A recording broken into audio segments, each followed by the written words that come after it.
crocante, não tá? Claro que tá, imagina, gente. Tá tá um entrando. absurdo. Alguém vai Chegou. microfonar ele? Já tá microfonando? Vambora, deixa o Flávio na tela. Deixa o Flávio na tela. Eu acho Léo, que já- os ânimos estão ficando, vamos respirar, vai dar tudo certo. Tá tudo calmo, Tá tudo calmo. Olha e vai só. ser assim sempre, pelo Você que eu botou o sei. microfone dele do TikTok? Colocou. Ok, TikTok tá como?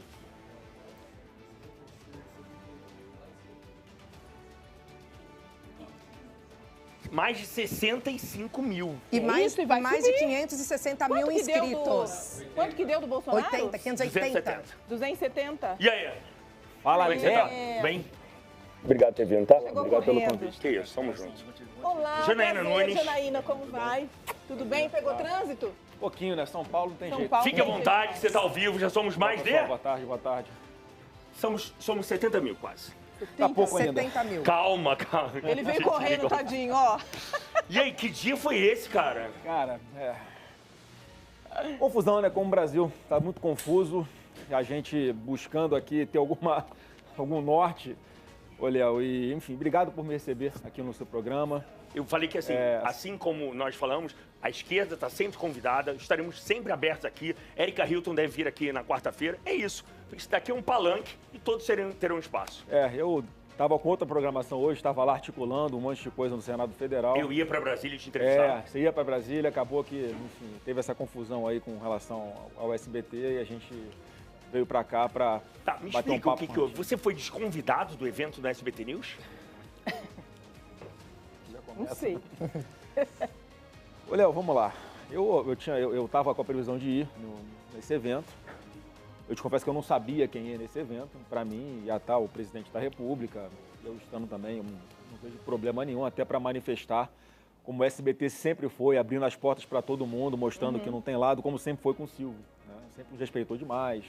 Você tem uma história do Silvio junto com o Lula também lá atrás. Enfim, lá atrás todo mundo achava que o Lula era uma coisa, depois ele se mostrou outra, veio o Bolsonaro, o Silvio nos recebeu sempre muito bem também.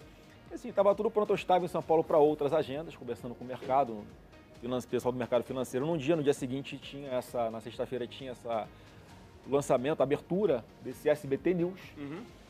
Eu estava convidado, preparado para ir, aí recebi um contato explicando que tinha podia causar algum constrangimento, isso tudo. Não queriam que esse antagonismo Lula e Bolsonaro prevalecesse nas manchetes no dia seguinte, porque era algo muito bacana que eles estavam fazendo, criando um novo canal de TV aberta, de notícias. Então eu falei, já entendi. Entendeu o recado? Não tem problema. Não é para eu ir. E assim, eu fiquei assim, na hora eu fiquei um pouco chateado. Você ficou? Mas aí depois, quando eu vi a repercussão que tinha acontecido naquele evento... O que aconteceu? Me explica. Olha, virou um lugar para dar palanque para uma pessoa que está, a pretexto de defender a democracia, está acabando com a democracia, com um discurso mentiroso, uma narrativa falsa. Eu acho que um canal de TV, quando é aberto, não tem que ser palanque político para ninguém.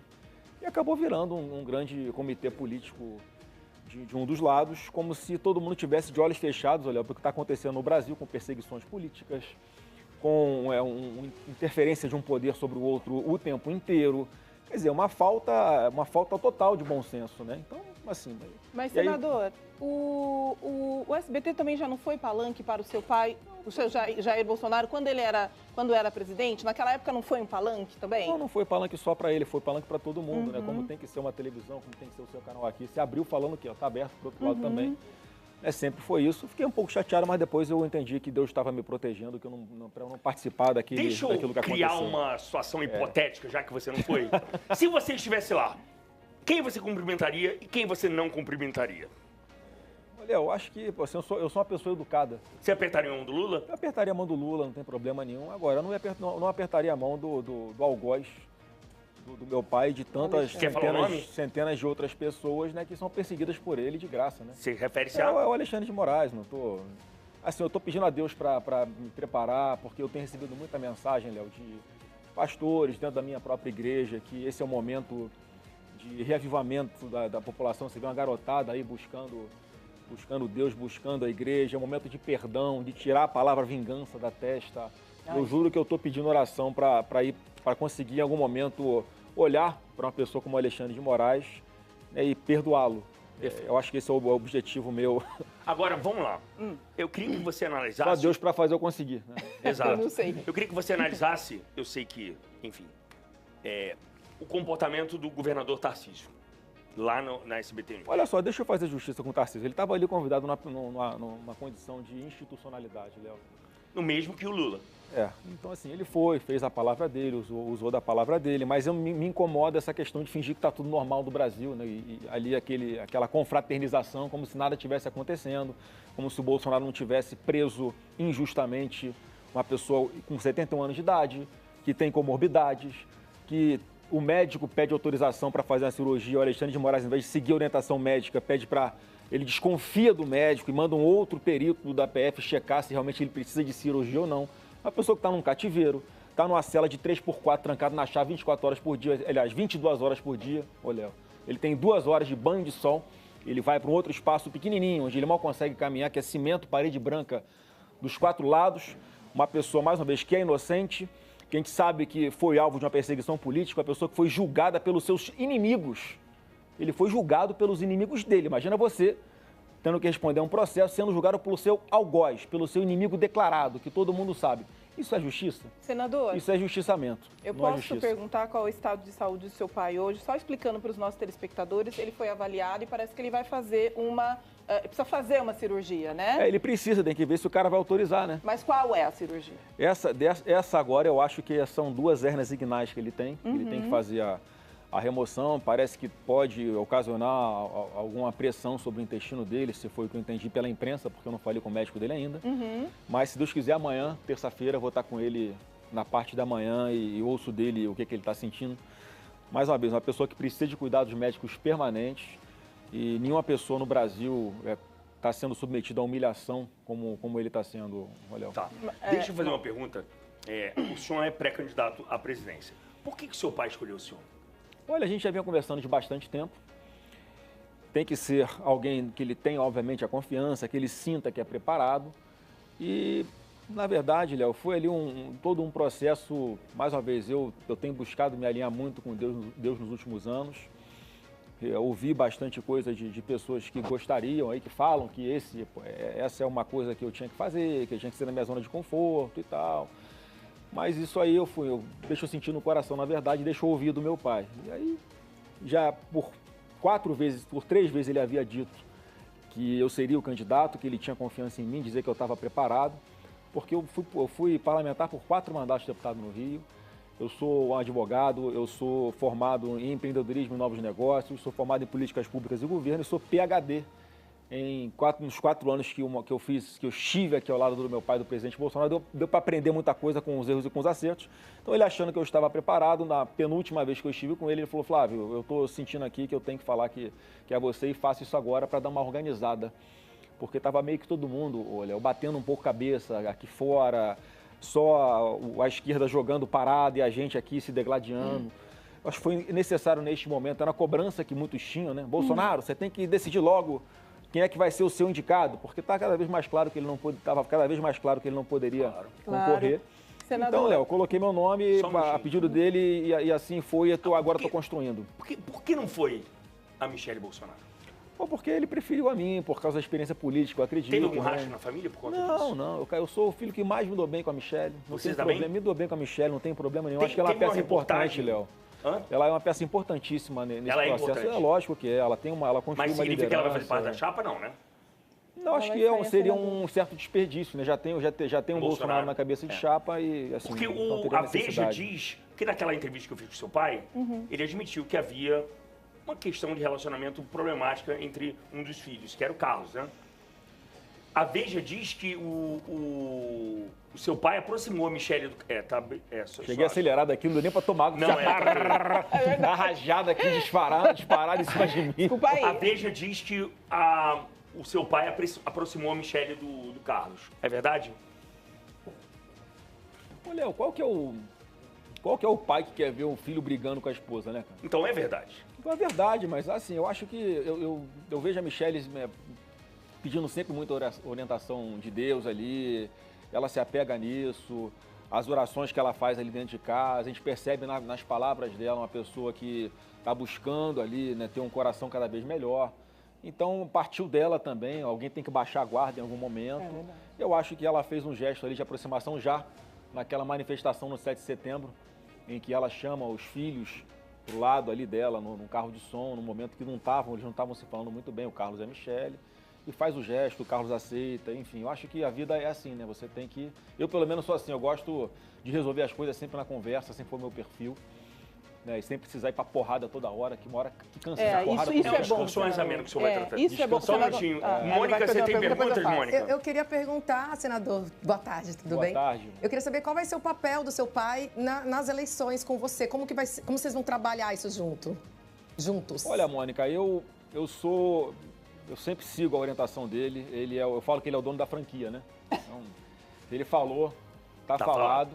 E as pessoas vão ver um Bolsonaro mais centrado, um Bolsonaro mais equilibrado, que é do diálogo, que sabe fazer política, que conhece o jogo do poder em Brasília. Sempre cobraram muito isso, né? O Bolsonaro podia falar menos, o Bolsonaro podia ser menos incisivo nisso, naquilo, quer dizer, sou eu. Né? Então, então, isso quer dizer que sou a versão melhorada do seu pai? Mais light, digamos. Eu não quero falar melhorada porque eu vou sempre achar meu pai melhor do que eu. Mais light. Mas eu acredito que esse perfil de mais de conversar, de buscar o diálogo, de não ter problema de falar, inclusive, com quem é de esquerda. A minha marca no parlamento sempre foi essa, me dou bem com praticamente todo mundo.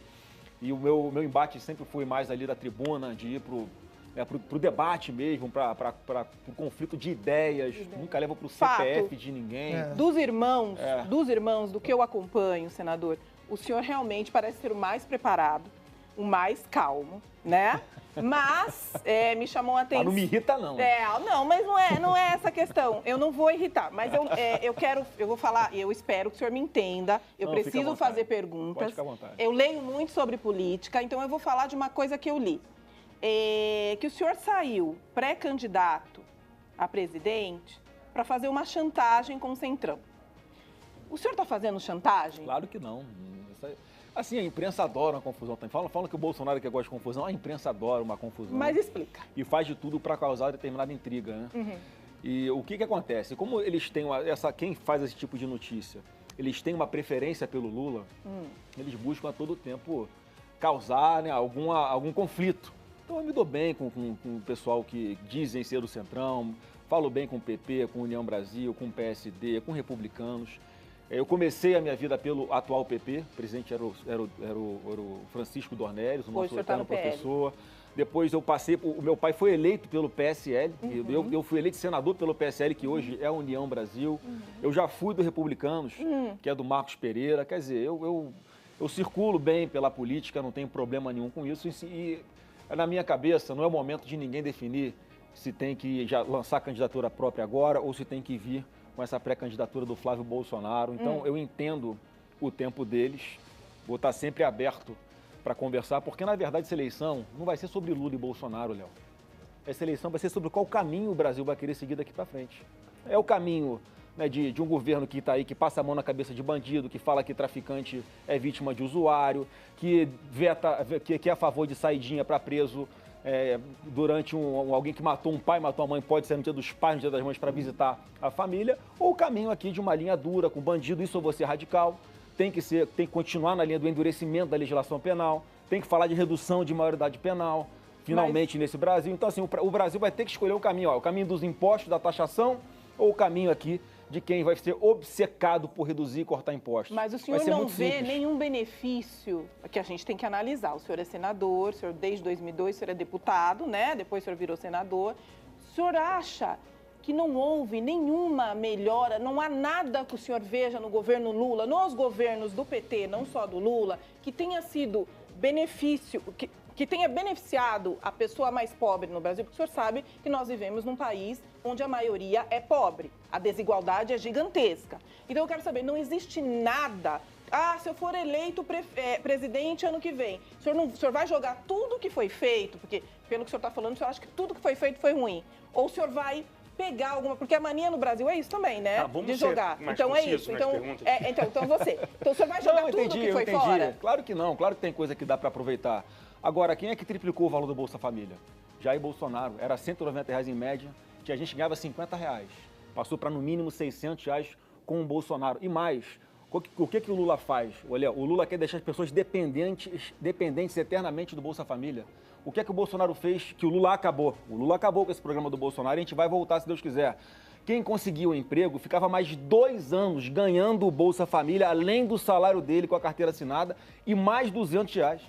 O Bolsonaro dava um prêmio para quem conseguia emprego, entendeu? Para a pessoa poder ir desmamando, olha, eu consigo agora com um trabalho levar mais comida para minha casa, eu posso passear com a minha família mais vezes, eu posso pagar, né, um plano de saúde para o meu filho, eu posso, enfim, fazer o que eu posso ter autonomia, que só os R$600 não dão para essas pessoas. E cada vez, com o que o governo Lula faz de aumento da taxa de juro, isso reflete em aumento de preços. Os R$600 hoje compra muito menos do que comprava com o presidente Bolsonaro. Então a gente tem que voltar com essa mentalidade de que as pessoas possam caminhar com as próprias pernas. Sabe qual é o meu sonho? Eu quero que as pessoas parem de depender de político. Esse é meu sonho. Possam trabalhar, ter a própria empresa, conseguir um bom emprego, para não depender de político nenhum. Tem gente que precisa e essas pessoas têm que ser abraçadas pela gente. Deixa eu te falar, já somos mais de 90 mil, estamos caminhando para 100 mil pessoas na live. Obrigada, Deixa gente. eu te falar uma coisa. Você falou uma frase, não sei se eu posso chamar de você, senhor? Por favor, Léo, você, cara. Ok. Que me chamou muita atenção. Pro bem ou pro mal? Você falou que tem um preço. Ah, tá. Que preço é esse? É um preço de assim, o que eu falei? Olha, eu estava questionando se eu ia manter minha candidatura até o final ou não. Eu falei, olha, só tem uma chance de eu não ser candidato, que é se for Jair Messias Bolsonaro. Esse era o meu preço. Justiça. Meu preço é justiça. Que ele saia da cadeia. Só que essas poucas horas que eu joguei essa frase... seja elegível. Ele tem que ser livre e ele está nas urnas, porque para mim é tudo que eu queria. Olha, o presidente vai ser, o candidato vai ser o Bolsonaro, deixa o pau cantar na urna, Lula e Bolsonaro, quem tiver mais votos, quem for melhor leva, né? Foi nesse sentido que eu coloquei, mas a imprensa, nas poucas horas que eu passei, depois que eu falei esse propósito, não foram 2 movimentos, foi um movimento único. Eu falei isso, deixei o pau cantar e no final, no mesmo dia, eu esclareci que esse era o meu preço, ou seja, eu não tinha preço porque eu só quero que a justiça volte a valer no nosso país, também para o meu pai, o presidente Bolsonaro. Não significa, porque assim... Existe um movimento que diz que o Tarcísio vai ser candidato. O senhor apoiaria o Tarcísio e deixaria de ser candidato? Olha, Tarcísio continua amigo. O Tarcísio, eu acho ele um cara fenomenal. Okay. Aliás, acabou que eu não terminei de falar dele aqui, daquela situação do SBT, que o pessoal estava aqui acelerado ainda, né? A gente estava acelerado, mas tá calmo. Porque tem aquela parte dele aplaudindo o Alexandre de Moraes. E eu, sinceramente, quando eu vejo a cara do Tarcísio quando está aplaudindo, assim, está completamente desconfortável, não é um aplauso, né, de afirmação, de concordância, é meio protocolar, assim, sabe? Então... O senhor aplaudiria, então? Eu não aplaudiria. Não aplaudiria. Eu tinha levantado ele embora se eu estivesse lá. Ah, é? Eu não ia ficar lá ouvindo aquele monte de mentira e hipocrisia de pessoas que, a pretexto de defender a democracia, estão esculhambando a nossa democracia. O senhor, então, não aceitou a presença ou o discurso do senhor Alexandre de Moraes? A presença ele pode ficar, não. Ele foi convidado, assim como eu também havia sido convidado. Agora, eu não entendi por que dá a palavra para ele, né? Mas, enfim, aí foi um critério lá da... Senador, o senhor falou do Tarcísio, eu quero saber o seguinte, o Ratinho Júnior, que é o filho do Ratinho, que é do PSD, que é do Kassab, né? O Kassab está sempre ali no meio da política. Algumas pesquisas dizem que ele está com 8%, enfim. O senhor apoiaria o Ratinho Júnior? Olha, o meu nome é o único que está colocado de verdade como pré-candidato, é o meu, né? Então eu tenho que perguntar para ele se ele me apoiaria. Exato. E eu quero de público agradecer. Tanto o Ratinho, quanto o Zema, quanto o Tarcísio, quanto o Caiado, todos eles, quando meu nome foi colocado, fizeram mensagens elogiosas e respeitosas à minha candidatura. E agora o momento é de trocar ideia, de conversar, de fazer análise de cenário. Certo. Porque os partidos vão começar a fazer um cálculo nos estados.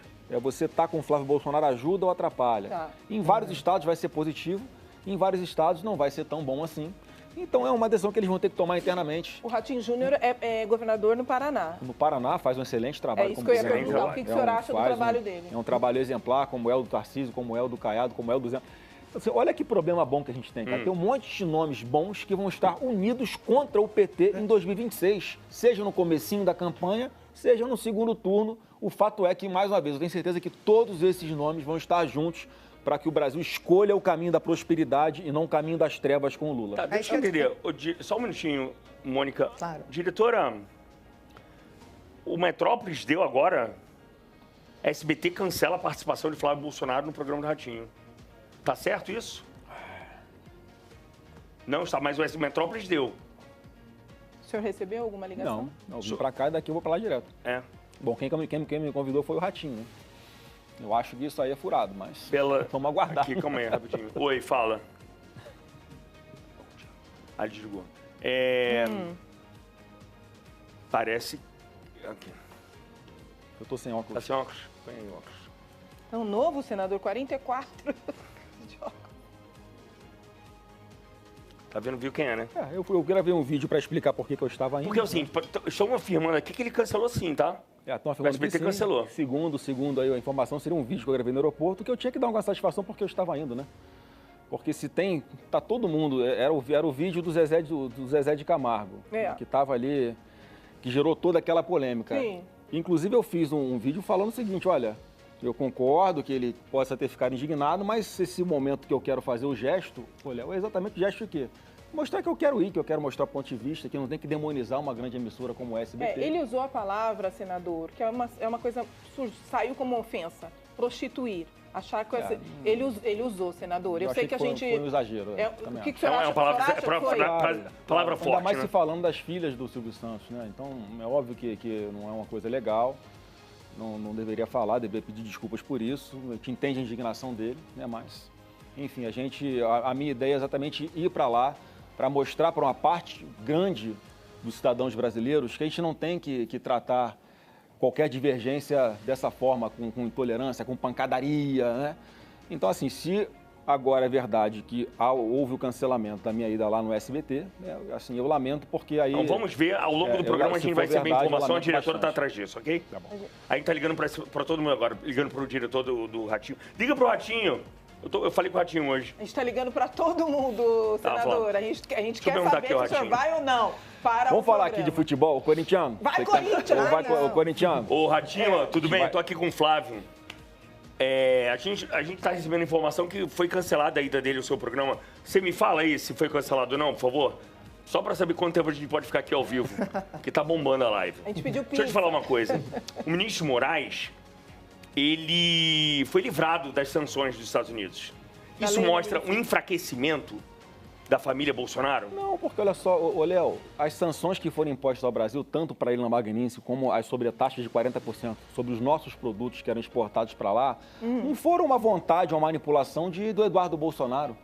Ele explicava o cenário que estava acontecendo no Brasil, o Trump sabe disso, e o interesse do Trump sempre foi nas empresas e cidadãos americanos que estavam sendo perseguidos pelo Alexandre de Moraes. Por isso é que ele foi sancionado com a Lei Magnitsky. E ninguém entendeu nada quando ele meteu aquela taxação em cima do Brasil, né? Nunca tinha falado disso, não sabia nem que isso estava na mesa. Então, assim, do mesmo jeito que ele põe, só quem coloca as sanções é que pode tirar. Esse, pelos critérios dele, ele tirou. Mas ok, essa sua resposta é uma resposta mais formal, mas o senhor ficou chateado. Não é que eu fiquei chateado, eu fiquei chateado quando houve a taxação em cima dos produtos brasileiros, que eu acho que não tinha nada a ver, não era esse o caminho, né? Mas é óbvio que a gente fica buscando, Léo, algo que possa ser feito, porque aqui no Brasil parece que você não tem mais a quem recorrer. Mas, senador, você não acha que isso pegou mal? Porque, assim, isso foi explorado contra nós, é verdade. Agora, o que eu falar para você, foi explorado contra nós essa questão do conflito dos Estados Unidos com o Brasil, né? Mas agora, eu uso a mesma frase que o hoje ministro Zanin, que era o advogado do Lula, usou na época lá atrás, que ele falava que o Lula estava sendo perseguido, que não tinha mais a quem recorrer aqui. Então, qual foi a frase do Zanin lá fora? Quando ele foi buscar os tribunais internacionais? Vem aqui porque no Brasil não há mais, cessaram todas as formas de você consolidar os direitos humanos para o Lula, então eu vim aqui fora buscar ajuda. Mas ele não pediu taxação. Não, mas ele foi buscar ajuda de associações internacionais, tribunais internacionais. Então, houve os deputados do PT que foram lá para fora para pedir um monte de coisa, na Europa, para países do Oriente Médio. O Eduardo nada mais fez do que foi levar uma realidade do ponto de vista nosso, do que está acontecendo no Brasil com relação aos direitos humanos. E aí o governo Trump tomou uma medida que achou cabível naquele momento, né? Como agora, acreditar que o Eduardo manda no Trump, manipula o Trump, não Mas dá. o senhor não acha que isso enfraquece a sua candidatura? Não tem nada a ver com a minha candidatura. Não? Isso. Não, de forma Tem o alguma. apoio do presidente americano? Não tem. Assim, eu acho que do jeito que as coisas estão aqui no Brasil hoje, Eu nem sei se é tão bom assim ter o Trump colado aqui com a minha imagem. Né? Ainda mais depois desse momento do que aconteceu aqui. Óbvio que é a maior democracia do mundo, que eu respeito, eu quero, né, ter a proximidade com eles. Eu quero ter uma relação com os Estados Unidos.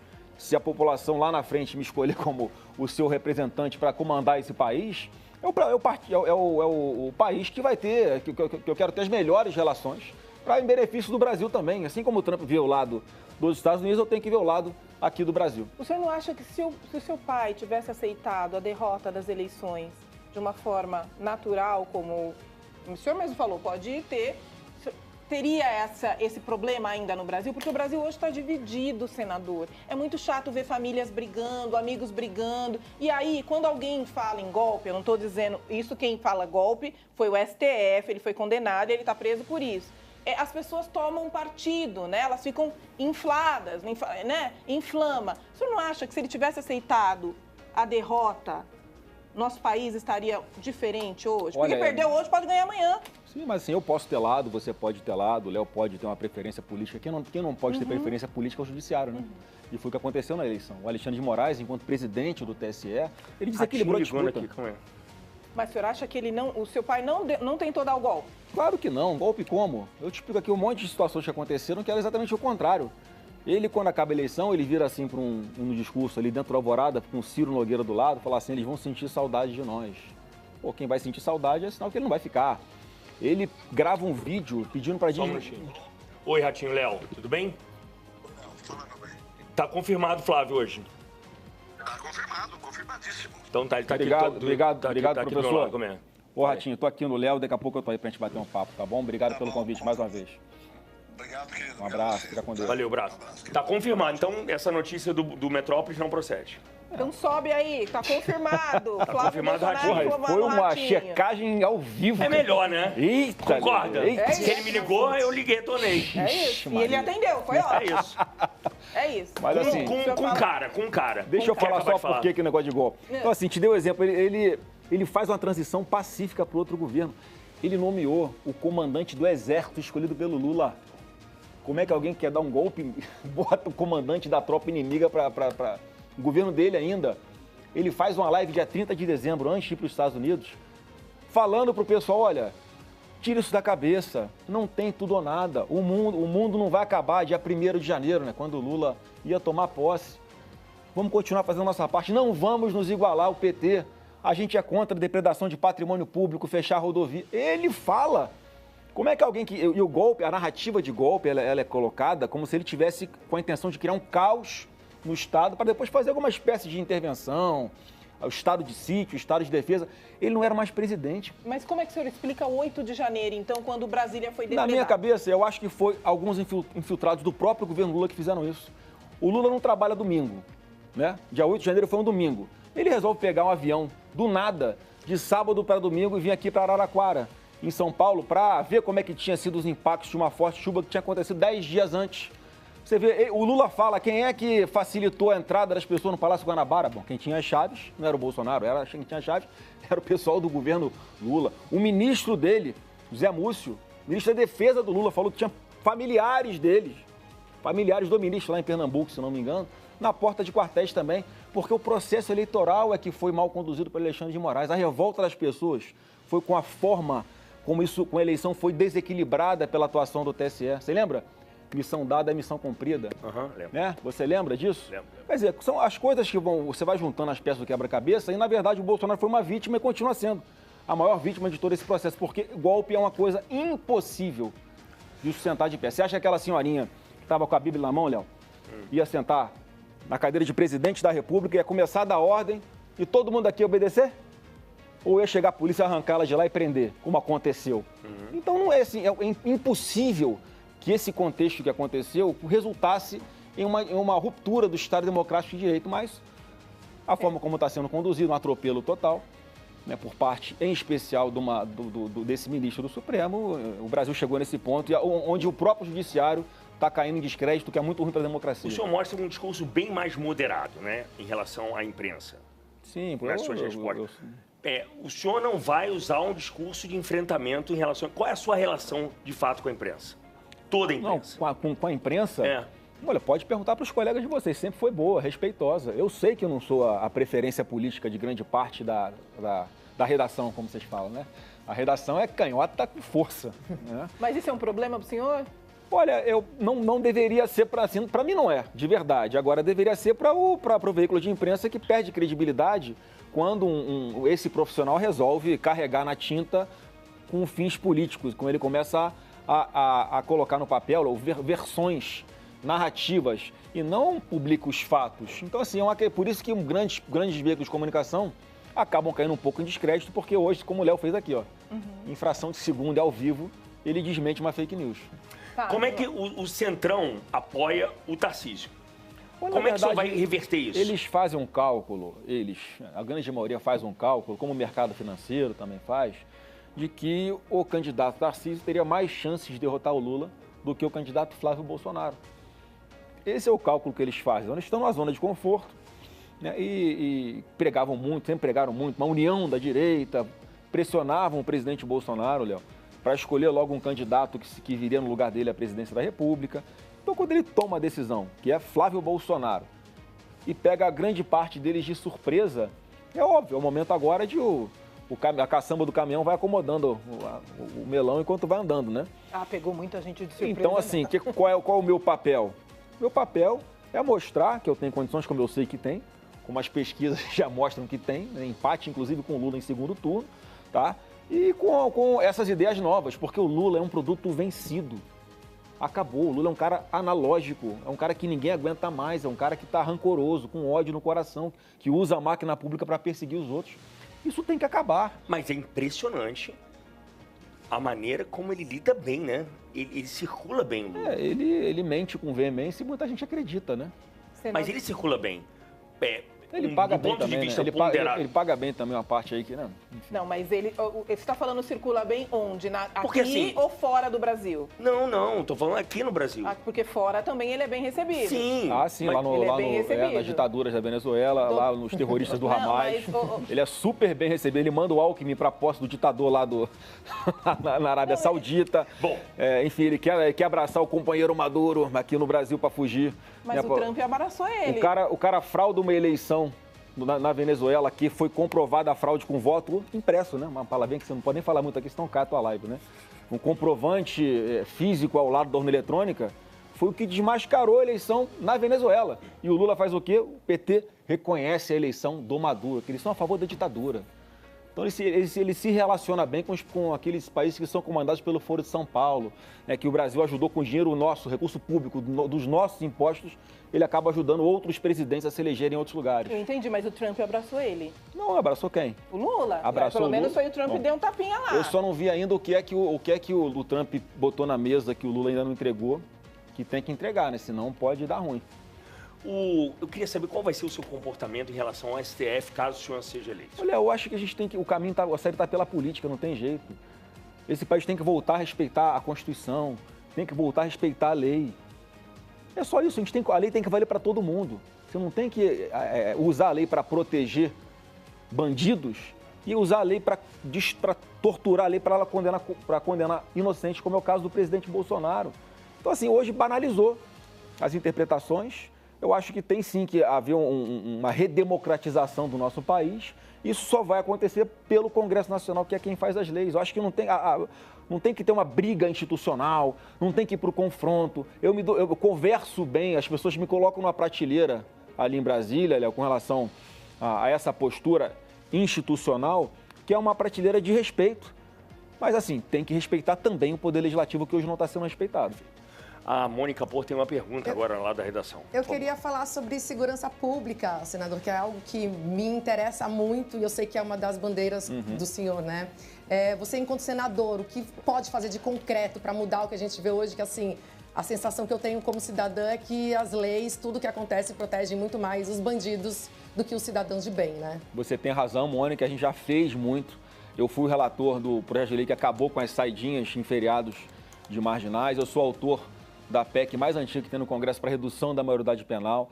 A gente acabou de aprovar um grande pacote de antifacções que contou ali com algumas ideias de projetos de lei que eu tinha, que a gente conseguiu colocar numa lei só para aprovar de uma vez que vai acabar com essa porta giratória de audiência de custódia. Esses marginais, sabe, que estão aí roubando o telefone celular todos os dias. O cara rouba 2, 3, 5 por dia. Vai, às vezes, mais de 2 vezes preso no mesmo dia para a delegacia e sai na audiência de custódia. Com essa mudança na lei que a gente está fazendo, isso não vai mais acontecer. A gente está colocando uma pena gigantesca para o simples fato de um marginal pertencer a uma organização criminosa. Então, se ele pertence ao PCC, se ele pertence ao Comando Vermelho, independente de quais os crimes que ali são praticados, ele já vai partir de uma pena mínima de 15 anos, se não me engano, que é o que está no projeto de lei. A gente criou um crime autônomo de porte ilegal de fuzil. O que é isso? Hoje em dia, um traficante de drogas que é pego com fuzil, Léo, ele responde pelo crime de tráfico de drogas e pega um aumentozinho da pena por causa do fuzil. Porque, infelizmente, o judiciário começou a interpretar, Mônica, que esse crime do porte ilegal de fuzil era absorvido pelo crime de tráfico de drogas. O que a gente fez na lei? Olha, você vai responder pelo crime de tráfico de drogas mais o crime de porte ilegal de fuzil com a pena mínima de 20 anos. Então, assim, a gente está aumentando as penas para os crimes de milícia. Tem uma série de medidas que foram feitas já nesse pacote que nós já aprovamos. Vamos ver agora se o Lula vai vetar ou se ele vai transformar em lei. Que eu tenho a convicção que muito em breve esses marginais, saindo do convívio em sociedade com a gente, vão roubar muito menos, vão assaltar muito menos, porque vão estar presos. E aquele marginal que resolver enfrentar os nossos policiais vão ser neutralizados. É isso que a gente tem que colocar também na legislação, porque é assim em qualquer lugar do mundo. A gente tem que resgatar a autoridade dos nossos policiais e o marginal tem que entender que ele tem que respeitar sim, tem que ter medo da polícia sim, e o policial que neutraliza um marginal desse não tem que ser investigado, tem que ser condecorado, e é isso que a gente vai continuar defendendo. Janaína, como é que tá o chat? O chat tá em polvorosa, eu ia fazer uma pergunta, mas eu olho aqui. Olha aí o porque chat tem primeiro. muitos fãs dele aqui. Obrigado, 94, eu sei que é 94 mil, vou falar 94 mas fala, mil. o que estão perguntando e pra ele? aqui estão assim, dando parabéns, estão me criticando, porque eu tô fazendo muita pergunta. Não critica ela não. Léo Dias sensacional, porém precisa mudar alguns da equipe, tipo eu. Léo Dias tem o quê? Não, pessoal, vamos parar. Tô sendo super bem tratado aqui. Olha, a gente trata bem as pessoas, sim. O senhor me desculpa se eu sou, mas eu tenho que fazer pergunta. E a gente tem um roteiro. Só que assim, quando o senhor fala, Venezuela, eu tenho que falar mais o Trump, eu tenho que falar, o senhor entende isso, o senhor tá acostumado. Não, eu sou só te mostrando que você tá errada. Mas eu tô perguntando. A gente tá aqui debatendo. Não, mas a gente se entendeu. Né? Só que o tom não precisa ser um tom agressivo. Né? A gente não tá, tô sendo agressivo, amiguinha, pô. Amiguinho. Toca aqui, ele é 30 de abril, eu vi que ele não é ariano. Você é taurino. Sou taurino. Ah, você é taurino? Então eu sou taurino. Mostrando o microfone, galera. Não tem problema mostrar o microfone. O microfone existe. Você não desconectou. Desconectou não. Tá bem aí, diretora?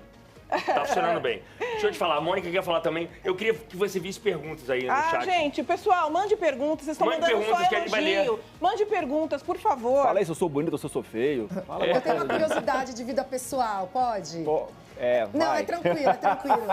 Eu sei que você está super acostumado, mas como toda essa super exposição, essa porrada que tem de todos os lados, enfim, como isso impacta na sua vida pessoal? Como você se protege as suas filhas? Mônica, com muita fé, joelhinho no chão, cobertura espiritual, pedindo a Deus para nos ajudar, porque não é fácil, é muita pancadaria, como você falou. E eu acho que eu encaro isso também como uma guerra espiritual que a gente vive, tá? Tem muita gente que trabalha... Guerra espiritual? Tem gente que trabalha com coisas ali que no mundo espiritual que não são legais. Entendi. Que pedem o mal para as pessoas, né? Que fazem alguns rituais para que as pessoas... Você acredita? Eu acho que não. Eu tenho certeza que existe esse mundo, né? Que eu entendo como o mundo do mal, vamos colocar assim. Então, assim, eu busco a minha fé para me proteger das pessoas que querem o meu mal, que buscam o mundo espiritual. De que maneira? Fazer mal à minha família. Com orações, com leitura. Eu sou evangélico, Eu comecei na Igreja Batista, hoje eu estou na Comunidade das Nações, lá com o pastor Pedro, com o JB, frequento. Minha família também. Eu acho que isso que fortalece minha família e protege, porque não tem outro caminho, que não. Seu irmão postou, que é meio chocante, do seu pai com soluços, né? Pesado. O senhor sabia que ele ia postar? Não sabia, assim, mas na verdade o Carlos posta o vídeo porque, assim, estava indignado, né, com esse negócio do Alexandre de Moraes ficar duvidando do médico do meu pai, cara. O Leandro Echenique, que é um médico renomado aqui do Einstein, dos melhores hospitais do Brasil. Então, o médico, quando fala alguma coisa, o juiz tem que obedecer, não tem que duvidar do médico, né? Então, para mostrar que ele realmente está com esse problema que virou crônico, Que é um o cara soluço que não para. dorme com soluço, cara. A gente com soluço acordado já é ruim. Você imagina ele dormindo, e esse é o nosso medo, ele dormindo, ele ter algum refluxo, bronco aspirar, e aí o líquido do estômago para o pulmão, isso resulta em morte. Então essa é a preocupação nossa, a gente não quer que meu pai morra na cadeia, e parece que tem gente que quer que ele morra na cadeia. Então, o Carlos solta esse vídeo exatamente para mostrar ali que, pô, olha, é grave o problema, vamos tratar com seriedade. Naquela entrevista que eu fiz lá em Brasília, você estava presente? Sim. Eu vi uma preocupação muito grande da equipe, dizendo que, assim, se ele fosse... Ele não tinha sido preso ainda. Que se ele fosse preso, vocês tinham uma preocupação enorme em relação à vida dele. Sim, sim. Eu queria ter qual o grau de preocupação que você tem em relação a quanto tempo seu pai foi ficar permanecendo. Olha, tentaram matar o meu pai com uma facada na campanha de 18. Você tem preocupação? Claro, eu tenho preocupação com a minha agora já. Estou reforçando a minha segurança. Então, assim, eu vou me proteger, além da cobertura espiritual que eu busco, fazer minha parte aqui também reforçando a minha segurança. E eu tenho... Você anda com segurança? Estão aqui fora, estão aqui. Eu ia perguntar isso, eles estão aqui. Tá? Então, assim, é uma coisa ruim, né? Atrapalha a minha privacidade. Né? Eu quero passear com as minhas filhas, pra gente ir no carro conversando, não dá, tem que ter alguém na escolta, ouvindo a conversa, quer dizer, isso restringe. Senador, tem duas perguntas. Só deixa que acabar de falar. Então, acho que assim, meu pai tem a preocupação, sim, nós temos também, mas em relação de à vida que aconteça alguma coisa com relação à vida dele lá. Se coloca ele num presídio normal, por exemplo, né? Se tiver uma rebelião, podem fazer a rebelião para acabar o serviço e começaram lá em Juiz de Fora com a facada. O meu pai não está comendo nada, nem bebendo nada que seja fornecido ali por terceiros. Como assim? Não é desconfiança de policial federal. Mas ele não sabe qual a origem daquela comida, qual a origem daquela água. Então a família vai toda semana, todo dia, de manhã, de tarde, de noite, levar a comida que ele consome, levar o líquido que ele bebe. Não consome, até porque a dieta dele tem que ser especial por causa do fluxo intestinal. Mas também tem um medo. Mas tem esse medo, claro que tem. Eu também tenho esse medo. Eu tenho medo. Sem envenenado também? De verdade, tenho medo, porque essas pessoas... Como é que o senhor vive? Só para entender. O senhor não pode sair daqui para um restaurante? Não, eu posso, eu vou. Agora, onde ele está, você concorda? Não, eu tenho minha vida social. Assim, eu tenho que ir para um restaurante com segurança, com escolta. Né? Enfim, eu não deixo de fazer essas coisas. Vou para o cinema, tenho que me programar para ir junto à escolta, tem que ir de carro blindado. Dependendo do local que você vai com a segurança mais reforçada ainda. Mesmo em Brasília? Mesmo em Brasília. Posso fazer pergunta aqui do chat, porque, gente? Até porque só mais uma coisa aqui, porque olha os exemplos que tem no mundo. Sempre quando tentam assassinar alguém que está colocando uma candidatura, alguém que está na posição estratégica num país, sempre a vítima é alguém de direita. Então eu não vou baixar a guarda, eu vou me cuidar, porque esse é o modus operandi da extrema esquerda em vários locais do mundo. Né? E aqui no Brasil tentaram matar meu pai, o cara era um ex-integrante do PSOL, é um partido político, Léo. Né? Tentaram matar o Trump lá nos Estados Unidos, tentaram matar um monte de gente, um monte de lugar, e sempre a vítima é de direita. Então, é uma preocupação real que eu tenho e estou tomando meus cuidados. Senador, vou fazer duas perguntas já direto, acabou de sumir aqui. Um está perguntando o que o senhor acha do Nicolas. Rafael Moreira estava perguntando o que o senhor acha do Nicolas. E me fugiu aqui, eu acho que é a Cláudia que perguntou. Cláudia, você me corrija. O senhor está gostando da entrevista, do jeito que o senhor está falando, mas não concorda com o fato de que o seu irmão não pode atrapalhar a sua pré-candidatura. Não, vamos por parte. Primeiro, o Nicolas. Eu acho que ele é uma das maiores revelações da política brasileira. Um cara de direita, está junto com a gente, leal. E que virou uma grande referência, em especial no público mais jovem. Né? Então, para o Nicolas, eu acho que ele é um diamante bruto nosso ali, que vai sendo lapidado, cada dia ele vai estar melhor. E também tem um papel muito importante nessas eleições de 26, né? Eu conto muito com ele. E aí, com relação ao meu irmão, você tem que entender que ele está numa situação, está longe da família. Ele foi para passar uma semana com uma mala com a família nos Estados Unidos, quando percebeu que ia ser sacaneado, que ia ter o passaporte apreendido, que logo estaria preso também, mesmo sem ter cometido crime nenhum, opta por ficar lá, quer dizer, muda completamente a vida dele. Ele está à distância, vendo o pai passando pelo que está passando aqui no Brasil. Os filhos deles, os filhos do Eduardo, a GG e o Kiki, não podem conviver com o pai, com o avô, melhor dizendo, com o meu pai.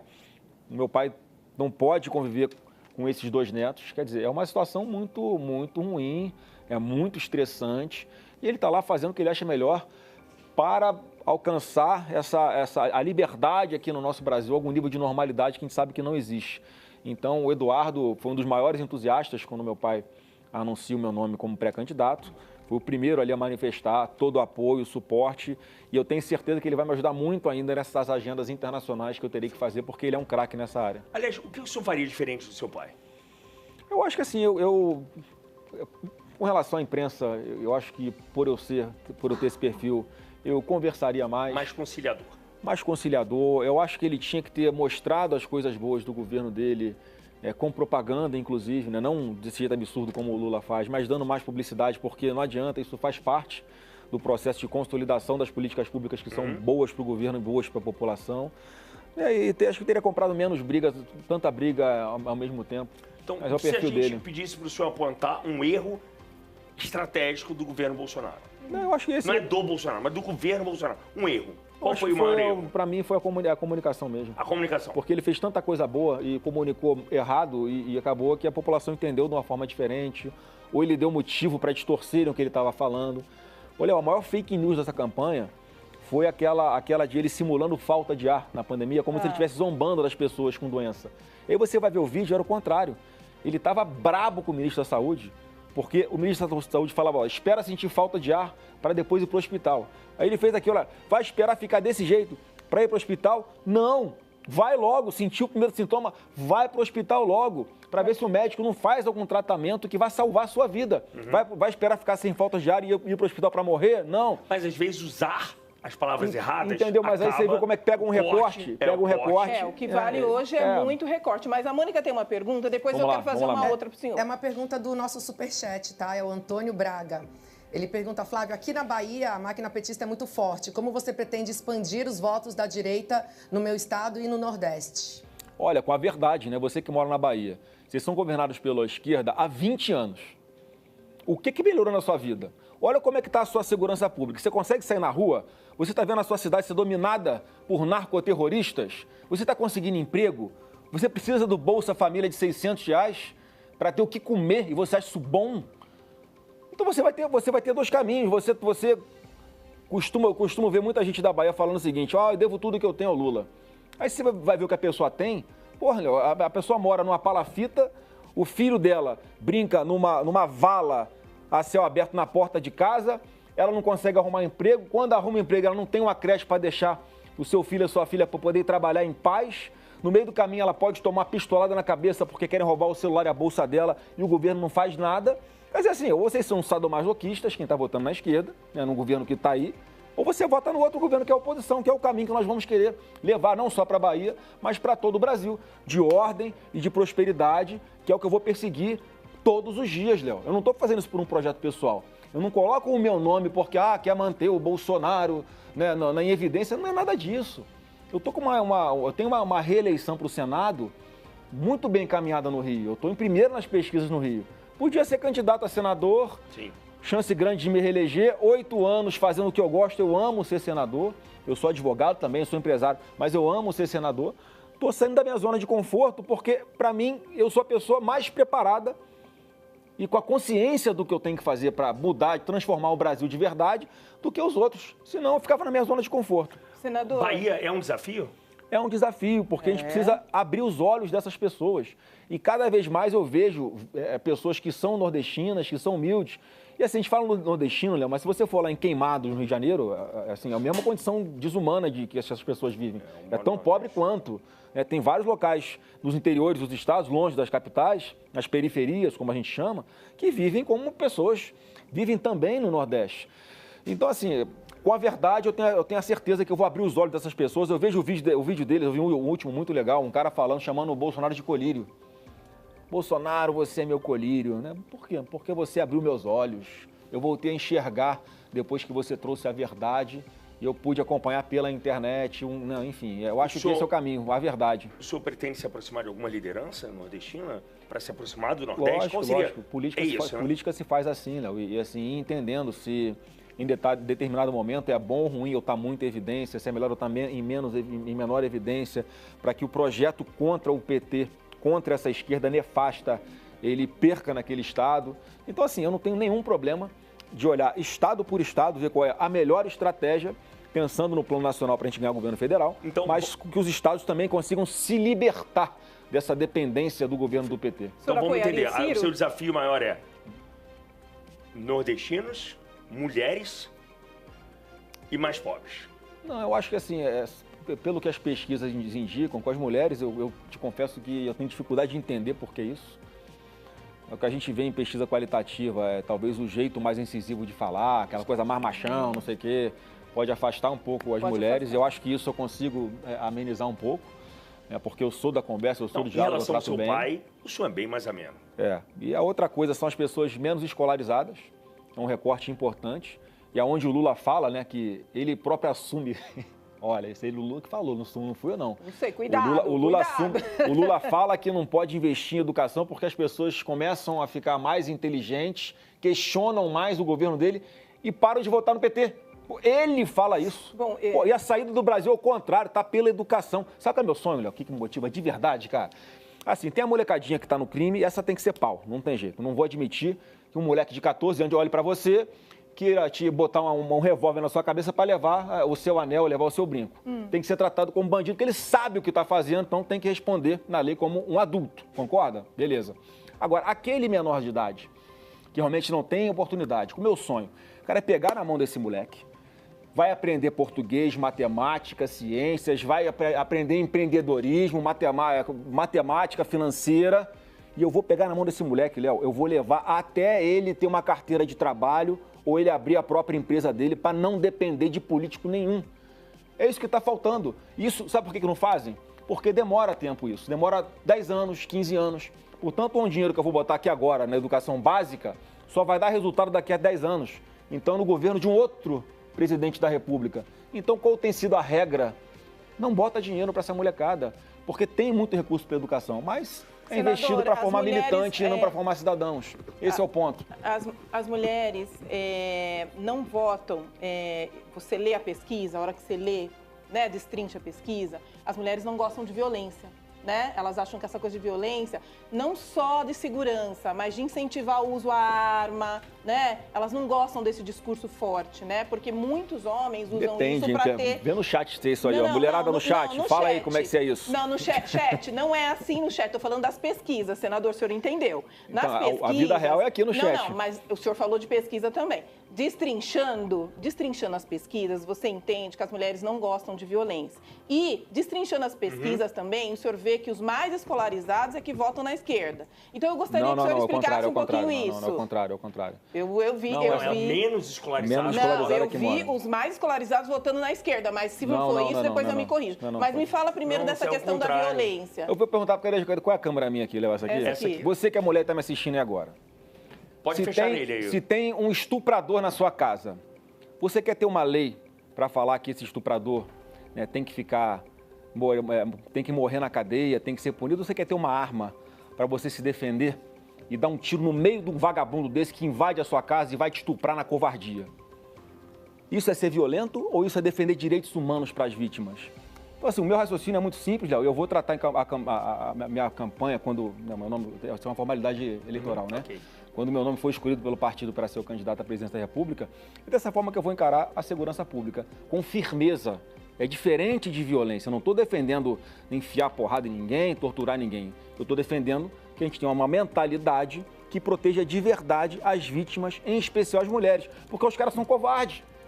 Por que o cara prefere assaltar uma senhora idosa? Porque oferece menos resistência.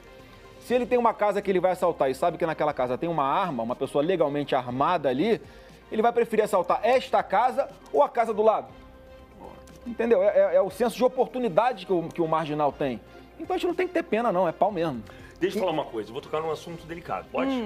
Vai, manda brasa. O senhor foi questionado já diversas vezes sobre a evolução do seu patrimônio. Sobre a franquia de chocolates e sobre a compra de imóveis de alto valor. Eu queria entender qual é o seu patrimônio e por que essa evolução tão rápida. Eu, em 16 anos de política, eu tinha 4 mandatos de deputado. Nunca teve uma vírgula contra mim. Bastou Jair Messias Bolsonaro se eleger presidente da República para começar esse inferno em cima de mim. Porque é natural do sistema, eles procuram deixar você sempre refém de alguma situação. Olha, quebraram o meu sigilo bancário 11 anos para trás. Imagina se pegam a sua conta bancária, a sua vida financeira, 11 anos para trás, você tem que explicar tudo o que você fez. Fizeram isso comigo. O que acharam? Nada. Ouviram dezenas, mais de 40 ex-assessores meus. Sabe quantos falaram que eu fiz alguma coisa errada, que eu pedia dinheiro para empregar ou pedia para devolver dinheiro? Zero, nenhum. Ô, Léo, eu nunca começou um processo criminal contra mim, você acredita nisso? Nunca começou. Foi aquela espuma toda, com a imprensa batendo sem parar, nunca iniciou um processo criminal contra mim. Então, assim, a maior prova de idoneidade da minha vida, que o meu patrimônio é compatível com a minha renda, foi essa investigação. Eu sou acusado de comprar uma casa em Brasília. Cara, eu fui no banco, peguei um financiamento, amigo. Você está entendendo que me acusam de ter comprado uma mansão? Esse imóvel de alto valor é essa casa? Essa casa em Brasília, que inclusive é uma deputada do PT. Qual valor? Você pode falar? Foi quase 6 milhões na época. Uma deputada do PT entrou contra mim na justiça e não tem 2 meses. Foi arquivado. Mais uma prova de que eu sou uma pessoa honesta e correta. Eu digo mais, ó, vocês que estão me assistindo, eu vou fazer um tesouraço em várias áreas. Vai ser tesouraço a começar com a corrupção que a gente vê no governo Lula. Isso é que faz as pessoas que precisam do governo se darem mal. Porque quando o Lula bota o advogado dele para ser o presidente dos Correios, daquele grupo Prerrogativas, sabia que o Correios era presidido pelo grupo Prerrogativas, advogados do Lula, rombo de 20 bilhões de reais, Léo. Aí tem que o governo pegar e botar 20 bilhões de reais lá nos Correios para fechar a conta. É um dinheiro que não vai para construir, por exemplo, uma habitação popular. Sabe quantas casas dava para construir com 20 bilhões de reais? 134 mil casas. Você que vive de aluguel hoje e cobra do governo uma ação para você ter a sua casa própria, sabe por que você não tem? Porque o governo Lula faz isso aí, ó, desvia o dinheiro. Então vai ser tesouraço na corrupção, vai ser tesouraço em impostos. O governo Lula cria ou aumenta impostos, Léo, um imposto a cada 37 dias. Isso é surreal, isso é revoltante. Tem que ter tesouraço também na parte de impostos. Então, assim, é assim que eu pretendo encarar, se Deus quiser, tiver oportunidade. Mônica tem pergunta. Superchat, né, Mônica? Superchat é um assunto que muito nos interessa, que são redes sociais. O Gustavo Lima, não é o nosso Gustavo Lima, é outro Gustavo Lima. Ele pergunta o seguinte: o presidente Bolsonaro está proibido de acessar o Instagram. Você pensa em usar o Instagram dele para propaganda política ou está proibido de qualquer um usar? Não, pela decisão, né, algo que também não está na lei, mas o presidente Bolsonaro, suas redes estão bloqueadas. Eu quero aproveitar a oportunidade, você que segue o Jair Bolsonaro em todas as redes, passe a seguir o @Flávio Bolsonaro em todas as redes, porque ali a gente vai continuar mantendo viva não apenas a imagem do Bolsonaro, mas todos os princípios que ele ajudou o Brasil a se orgulhar novamente, de Deus, pátria, família, liberdade. Ali você vai ver a verdade. Então siga aí o @Flávio Bolsonaro. Eu espero que em breve as redes do meu pai estejam desbloqueadas. Se o senhor não for candidato em 26, vamos trabalhar com essa hipótese? Só uma brincadeirinha, pode ser? É uma hipótese impossível, mas vai lá. Vambora. Vamos fazer aquelas brincadeiras de internet, sabe? Depende, né? Tarcísio ou Ratinho Júnior? 2 bons nomes, não vou escolher. Pode escolher? Não vou escolher. Tarcísio ou Caiado? Não vou escolher nenhum desses, isso é tudo Flávio Bolsonaro. Senador. Caiado e só abro mão para Só abro mão para um. Qual? Jair Messias Bolsonaro.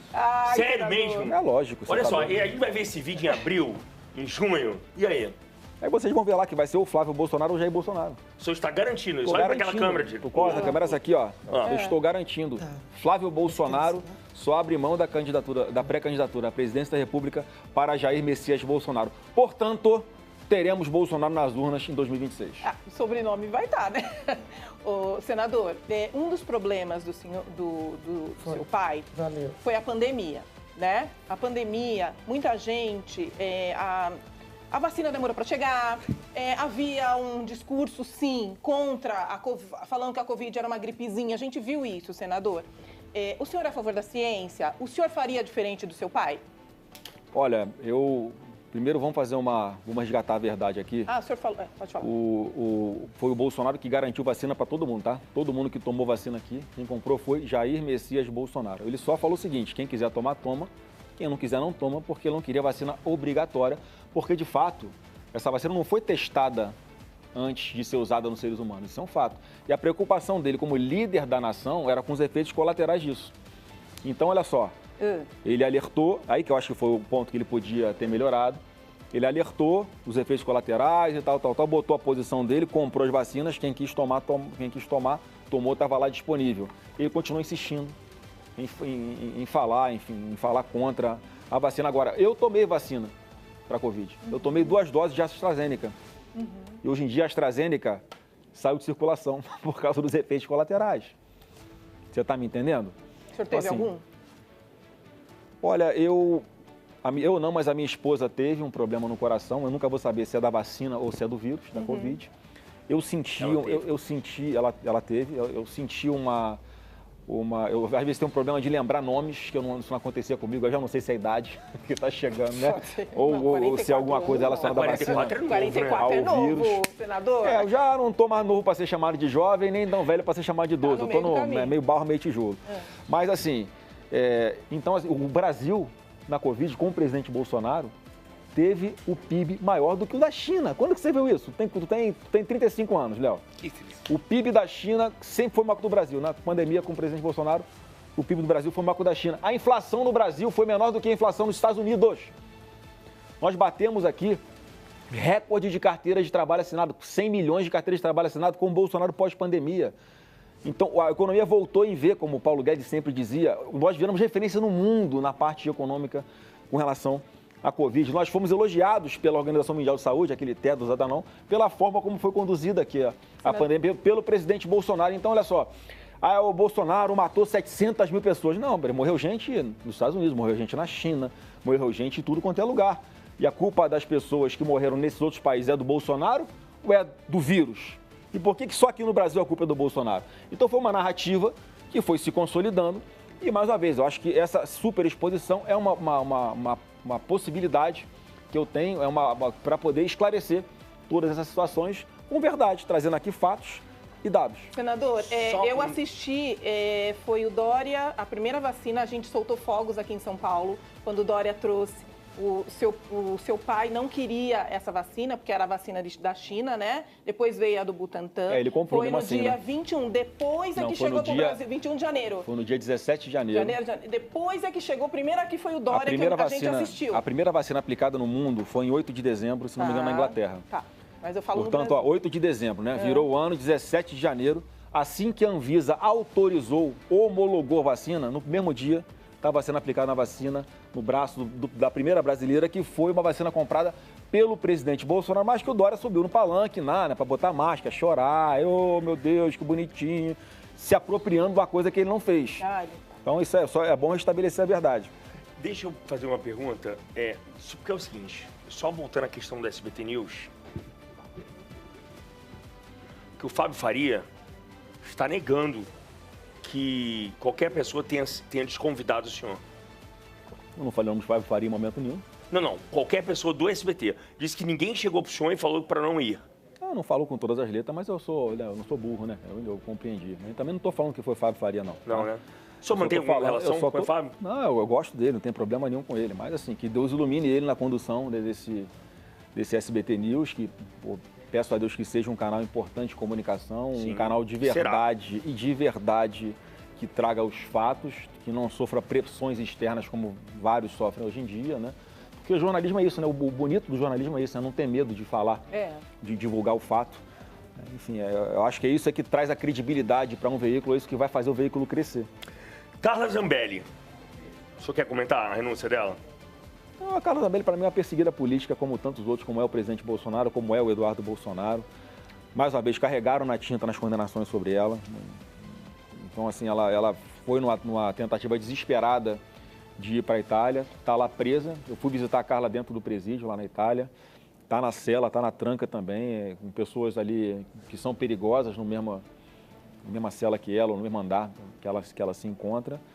E, mais uma vez, eu peço aqui, de público, mais uma vez, para o governo italiano, que é quem vai ter a palavra final, sobre se deporta ela para o Brasil ou não, que mantenha a Carla na Itália, porque ela é uma cidadã italiana, ela é uma perseguida política e, se acontecer dela voltar para cá, vai estar jogando ela, né, de volta para as mãos do seu algoz aqui, e ela não vai ter um julgamento justo. Mas, senador, o senhor é a favor de quem comete crime?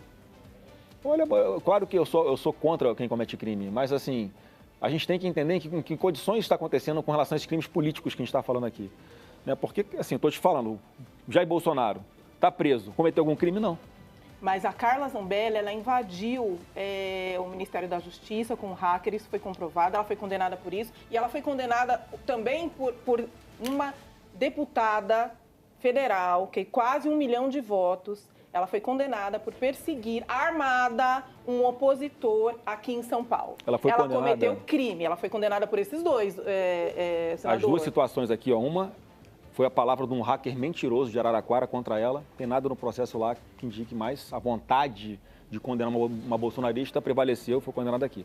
E o outro foi um cara que veio para cima dela, ela foi se defender, aí a forma como ela agiu, eu acho que foi excessiva, é verdade. Prejudicou demais. Eu acho que prejudicou demais a eleição do seu pai, a não eleição do seu pai. Mas o que mais prejudicou foi a atuação do TSE, que foi completamente parcial, desequilibrada durante a campanha. Então você veja, as duas situações da Carla, para mim, se fosse um julgamento justo que ela tivesse passado, ela ia ser absolvida dos dois. A Alexia mandou uma atualização aqui de uma pergunta que eu ia fazer. PL suspende apoio a Ciro Gomes após críticas de Michele.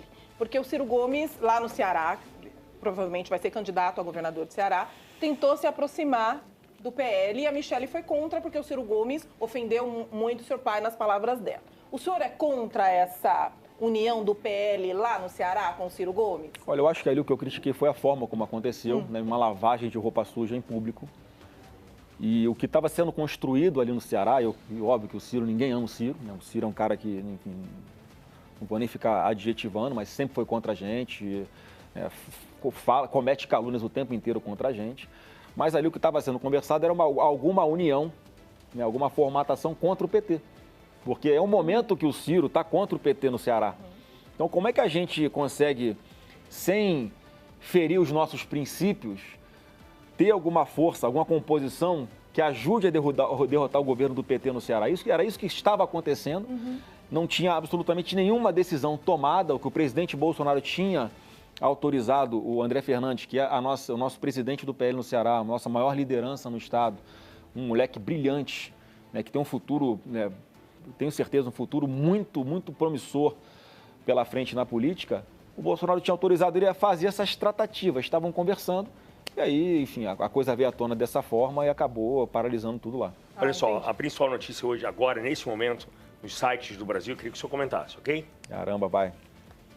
O ministro Alexandre de Moraes determinou à Secretaria Judiciária do STF que envie todos os documentos necessários para a extradição de Ramagem.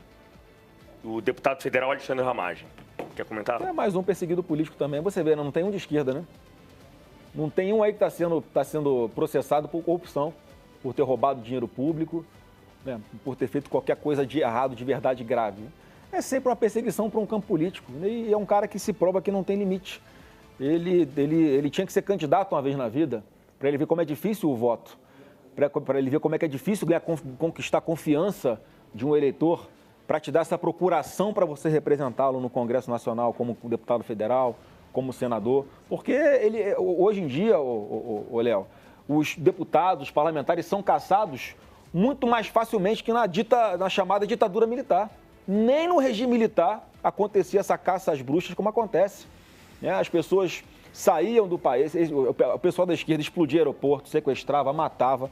A Dilma roubava fuzil em quartel, ia fazer roubo de carga lá na Baixada Fluminense com o marido dela.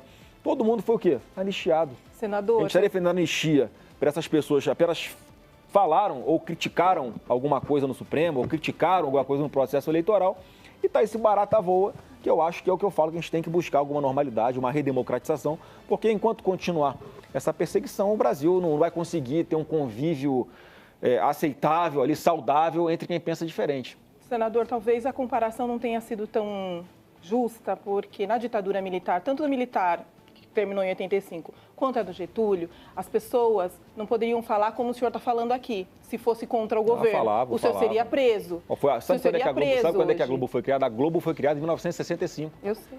O regime militar começou em 64. A revista Veja foi fundada em 1968, dentro do regime militar. Então, assim, eu não quero ficar fazendo defesa. É óbvio que houve os excessos, é óbvio que o Brasil foi para um caminho ruim, claro, porque foi da radicalização, né? E vai agravando, e chega num ponto de ter ali... Ninguém aqui é a favor da ditadura. Entendeu? Ninguém é a favor de ditadura. Então, eu não quero que isso aconteça de novo com o meu país. É por isso que eu fico buscando o tempo inteiro alertar as pessoas, fazer o meu trabalho lá no Congresso Nacional, para que a gente volte à normalidade, porque não dá para negar que a gente está em uma situação de anormalidade no Brasil hoje, né?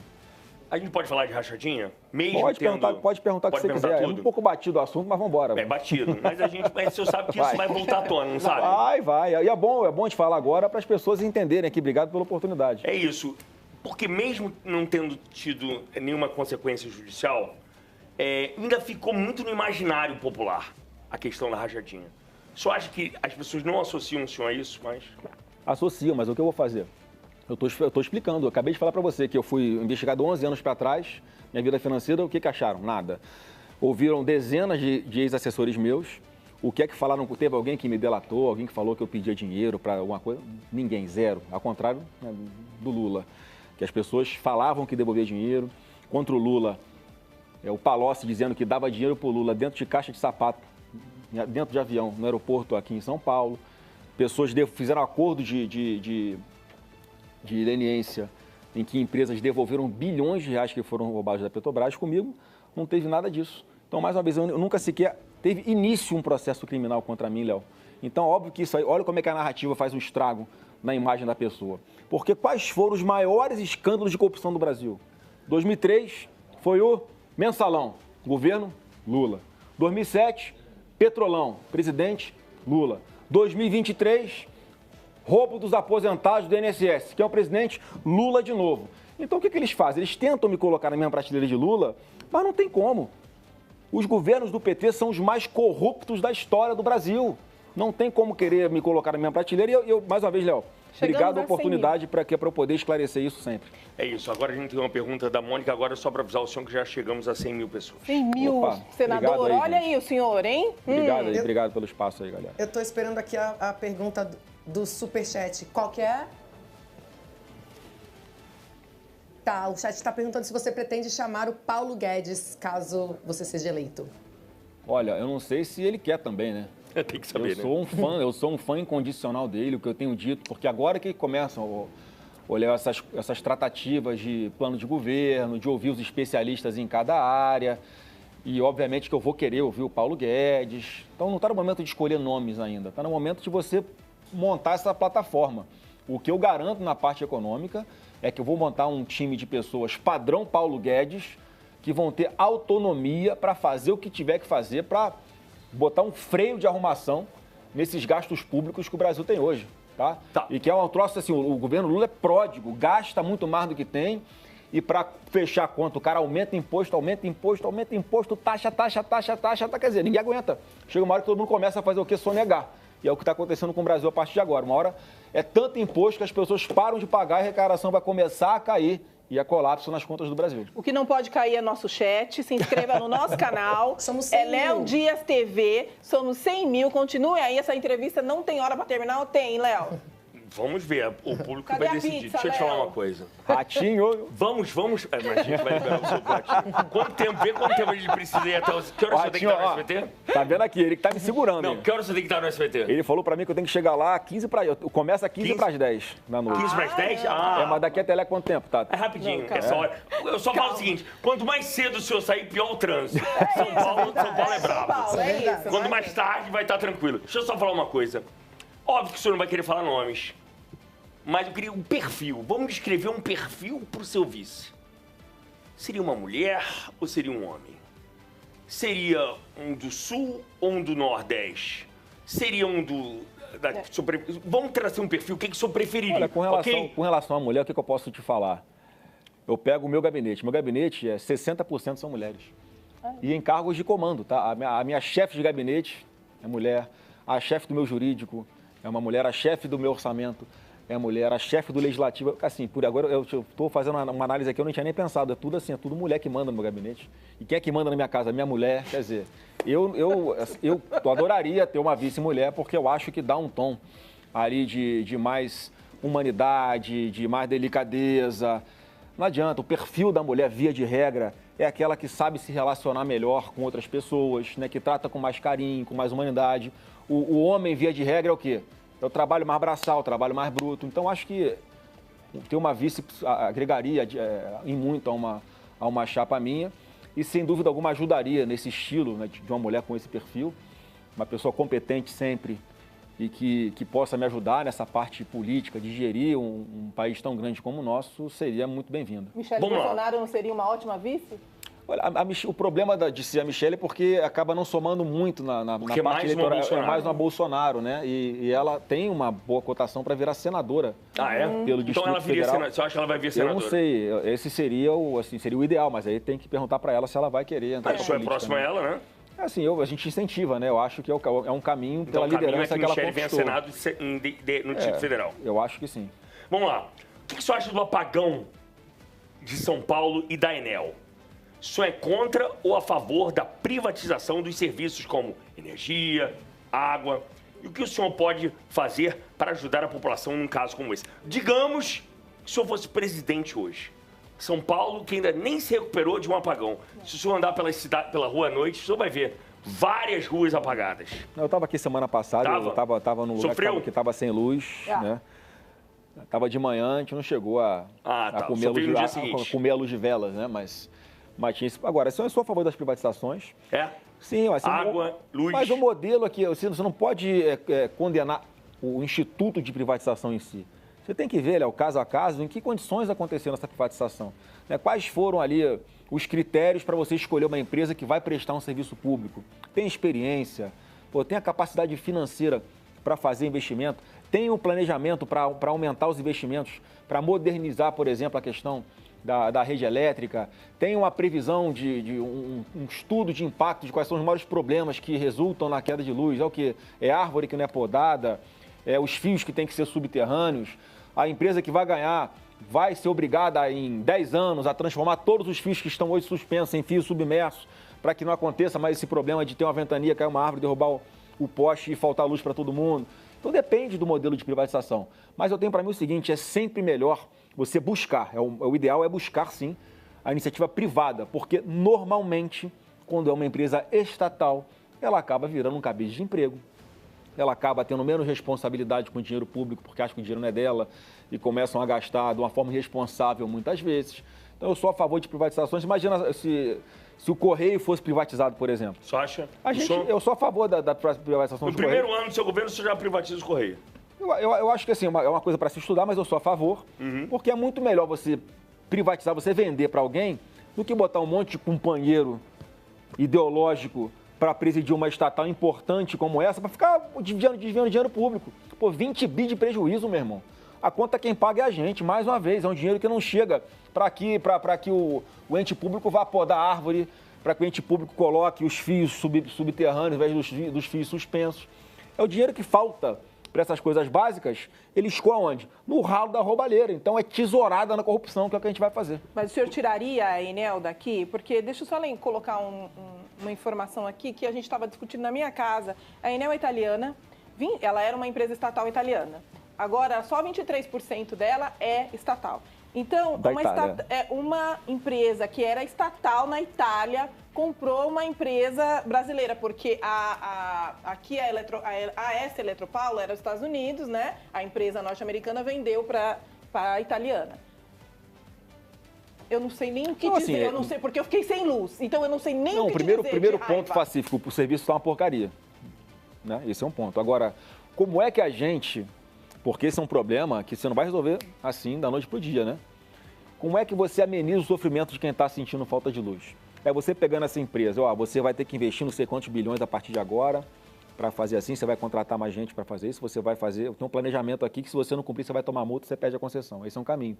Ou o caminho é, vai embora daqui, vamos ver como é que a gente vai gerir essa empresa agora, vamos fazer uma licitação para daqui a um ano ver qual é a empresa que vai assumir esse serviço. Então, eu acho que as autoridades ali têm que fazer essa conta e pensando sempre no que é melhor para a população, para o consumidor final, que somos nós, que pagamos impostos e sustentamos essa máquina toda. Qual seria, o senhor toma posse hoje, ok? Sim. Presidente do Brasil, qual seria o seu primeiro ato? A pergunta é do chat. Qual seria o meu primeiro ato? Vocês estão antecipando uma coisa que... Claro, presidente. Meses, né, presidente não, senador. Obrigado, Léo. Obrigado pelo seu apoio. Eu sei que você se emociona comigo aqui ao seu lado. Né? Não, sabe tem por uma quê? química, tem uma química aqui. Não, quando eu entrevistei seu pai, as pessoas criticaram porque eu chamei muito presidente. Presidente. Mas é um respeito à função. Ao cargo que ele teve. Né? Se o Michel Temer sentasse aqui, você ia chamar ele de presidente também, Claro. porque é um ex-presidente da República. Então, qual seria a minha primeira medida? Olha, eu acho que eu tomaria alguma medida, assim, antes até de começar o governo, já em dezembro, depois das eleições, né, com o resultado anunciado, que seria encaminhar um grande pacote de medidas de modernização da máquina pública, de corte de gasto para o Congresso Nacional, porque é isso, Léo, que eu acho que vai ser o primeiro freio de arrumação que primeiro, vai estancar essa sangria de gasto de recursos públicos e depois vai trazer credibilidade e segurança jurídica para que os investidores metam dinheiro aqui. Porque o investidor tem que vir para cá, botar um dinheiro, seja internacional ou os empreendedores nacionais, Léo, é isso que vai gerar emprego. É isso que vai fazer as pessoas pararem de depender do Estado, pararem de depender de governo. Tem um monte de medida que você consegue fazer para você atrair empresas para perto de onde a população mais carente principalmente mora, usando a mão de obra de quem mora naquela localidade. Assim, tem que ter coragem para fazer isso, tem que ter independência, tem que ter orçamento para fazer isso. E, mais uma vez, quem vai gerar esses empregos não vai ser o poder público. Quem vai gerar esses empregos vai ser a iniciativa privada. Que tem gente aí que tem bilhões em fundos internacionais que rendem negativo, é juro abaixo de zero. Os caras estão perdendo dinheiro. E por que não bota dinheiro aqui no Brasil? Para construir grandes hotéis, para construir grandes parques, enfim, para investir em tecnologia que vai trazer mais segurança pública para a população. Porque o Brasil está perdendo a credibilidade. Porque o cara bota o dinheiro dele aqui amanhã o governo Lula vai criar um imposto novo, cria 2 impostos novos, muda a regra de direito trabalhista. Daqui a pouco vem o Supremo, dá uma canetada, muda todo o entendimento que tinha. Cara, isso é uma loucura. O senhor não acha Quem em sã consciência vai botar o dinheiro dele aqui no Brasil? É isso que a gente tem que mudar. Mas o senhor não acha que os mais ricos têm que pagar mais impostos? Eu acho que é assim no mundo todo e não tem que demonizar, como se quem tivesse dinheiro nesse Brasil fosse algo perverso, fosse algo do mal, não. Esses caras que geram emprego, gente. E óbvio que eles têm que ter o lucro deles. Agora, olha a quantidade qual o percentual da receita dessas grandes empresas é pago de imposto. Essa nova reforma tributária, o Brasil vai ter o imposto IVA, o imposto mais caro do mundo, 29%. Além de tudo que já pagam hoje, o governo ainda vai querer meter mais 29% no bolso de um monte de, principalmente dos profissionais liberais. É médico, advogado, é o pessoal que trabalha na área de saúde, que trabalha com o segmento de turismo, de serviços. Esse pessoal que vai sofrer pagando imposto porque essa mentalidade, o cara é rico, vou tomar dinheiro dele. O que acontece na prática em todos os países do mundo, onde você vai para uma linha de taxar os chamados super ricos? Os caras simplesmente tiram o dinheiro deles daqui. E vão porque embora. É muito ruim para o Brasil. Vão embora e levam junto os empregos. A gente viu nas últimas semanas, nos últimos meses, vários casos de feminicídio no país. Vários. Chocantes. Sim. Chocantes. Dá raiva, né, cara? Você fica com vontade de entrar no vídeo e pegar o cara no pau. Exatamente. O que o senhor pretende fazer para combater a violência contra a mulher? E o que o senhor acha da lei Maria da Penha? Eu acho que é necessário. A gente votou lá, aumentou a pena máxima para feminicídio para 40 anos. No Brasil era de 30 no máximo. Foi essa lei que a gente mudou para deixar a pena mais dura para quem comete feminicídio para 40 anos. Já rompemos uma barreira que existia de limite de penas no Brasil. Quer dizer, começou pelo feminicídio, acho que esse tem que ser o ponto. Agora, não dá para ter uma lei rigorosa e não proteger as mulheres de verdade. Foi no governo do presidente Bolsonaro o maior mutirão da história para prender esses vagabundos que se acham, né, malandrões, fortões, que são agressores de mulheres. A ministra de Direitos Humanos, a Damares, junto com a Polícia Federal, o presidente Bolsonaro, promoveram a maior, num curto espaço de tempo, a maior quantidade de pessoas presas por agredirem mulheres. Porque para o cara chegar ao ponto de matar uma mulher de uma forma covarde, como a gente está vendo aí, várias coisas vão acontecendo nesse meio tempo, Léo. O cara começa ofendendo, o cara começa puxando um cabelo, agredindo verbalmente, agredindo fisicamente. Porque tem sinais ali que vão acontecendo que, se a mulher tiver instrumentos que ela confie, que garantam o anonimato dela e que vão, na prática, resultar no afastamento desse vagabundo covarde de perto dela, ela vai usar.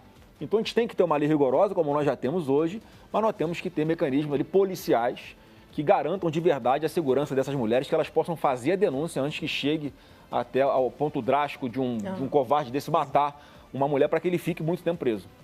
Tá, pergunta, Mônica. Não, eu ia perguntar, pegar um gancho nisso. Para isso, a redução penal, você vai lutar por isso, Eu né? sou a favor também, Mônica, porque não dá mais. O nosso código é de 1940. O adolescente daquela época era 1.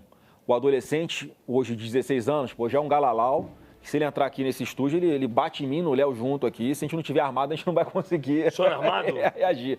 Eu tenho porte de arma. Mas anda armado? Eu tenho porte de arma, né, para proteger minha casa, minha família, a minha integridade física, né, porque a gente sabe que nesse mundo está muito cruel, muita gente covarde. E na hora na hora que acontece um problema, é importante você ter instrumentos para se defender. Eu acho que eu atiro bem. Uma das críticas... Já, eu faço, isso é permanente, né? Uma das críticas do governo, de quem não concordava com o governo do seu pai, era isso, que se liberou posse, aporte de armas. Essas armas foram parar nas mãos de traficantes. Que é mentira, né? Isso é o que... Eu quero saber a sua opinião, porque quando você libera, tem que ter um controle, né? Não pode ser assim, né? Vai. Vamos lá, ó. Sabe qual foi o governo onde teve uma queda recorde de taxa de homicídio no Brasil? Você conhece um cara chamado Jair Messias Bolsonaro? Eu sei que assim, é o filho falando, as pessoas são suspeitas, mas só em 2019, a taxa de homicídio no Brasil caiu 17%. Nunca tinha acontecido isso na história. E foi concomitante, Léo, a quantidade de registros de CACs, os caçadores, atiradores, colecionadores, que foram autorizados pelo governo. Era mais gente ilegalmente armada e os índices de criminalidade despencaram. A gente acabou com essa falsa narrativa de mais armas, mais violência. Não. Mais armas nas mãos de vagabundos, mais violência. Mais armas nas mãos das pessoas que legalmente atendem aos requisitos legais, menos violência. Eu vou ler perguntas aqui que estão mandando pro meu WhatsApp. Pode ser? Pô, já desistiram de botar no chat que ela não consegue mais acompanhar. Não, o WhatsApp tem muito amigo jornalista. É isso mesmo. Tem amigo jornalista mandando as perguntas. Tem uma lá da Espanha, Patrícia, espera um pouco, eu vou conseguir daqui a pouco. Lê a sua, Mas essa... Bruno, só vai ter pergunta ruim, vai. Não, essa...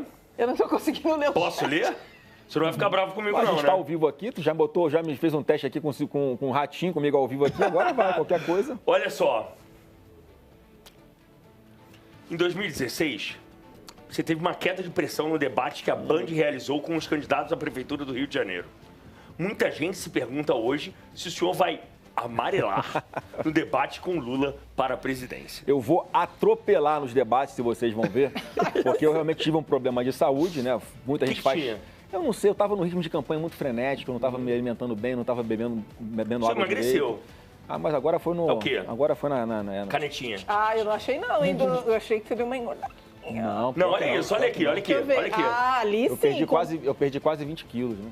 Olha isso, olha então, assim, isso. Léo, só pra falar do debate, foi um momento ali que eu passei mal de verdade, senti uma tontura e tal, deu um blackout na mente. Tanto é que depois eu participei de outros debates e foi tudo bem, não teve problema nenhum, mas fica aí a zoação, não tem jeito, né? Faz parte.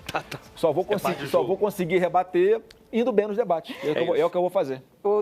Senador, Atlas da Violência 2025 registra a menor taxa de homicídios no Brasil em 11 anos. O Brasil registrou em 2023, a menor taxa de homicídios dos últimos 11 anos. 2025, tá errado.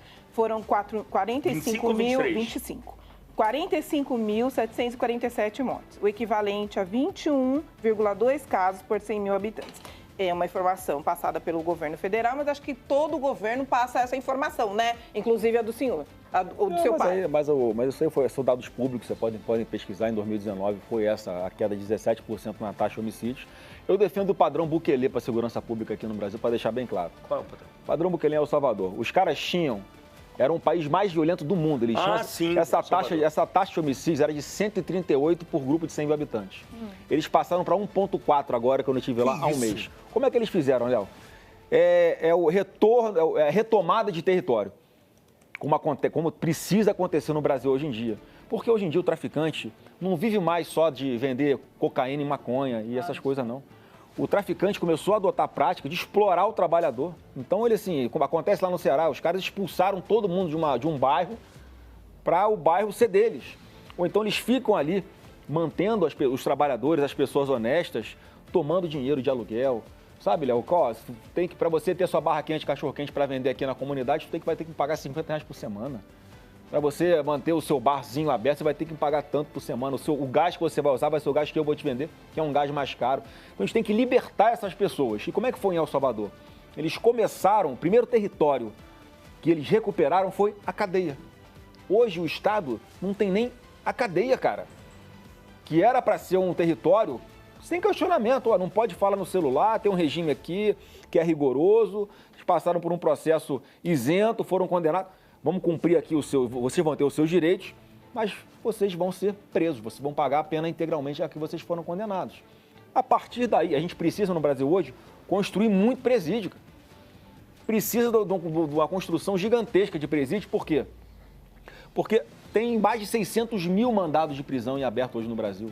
Pessoas que estão por aí, andando pelas ruas, continuam cometendo os crimes, assaltando você na rua, te roubando no sinal de trânsito, matando um ciclista por causa do celular, matando uma mulher por causa da bolsa dela. Essas pessoas estão soltas, muitas delas com mandado de prisão em aberto. Então tem que construir presídio, sim, tem que ter vaga para as pessoas ficarem presas. E a partir daí, com a nossa legislação mais rigorosa também, manter essas pessoas mais tempo longe do convívio social, principalmente essas mais violentas. Tem gente aqui no chat perguntando se você é a favor da prisão perpétua. Não, prisão perpétua, ela hoje é inconstitucional. Eu já fui a favor de pena de morte, hoje eu não sou mais também. Não? Não sou, porque eu acho que todo mundo, de algum jeito, né, tem que ter oportunidade de se redimir, de ter uma... Enfim, por mais que a gente tenha a convicção que tem pessoas que têm um perfil que não adianta, não vão se arrepender nunca, mas que tem que...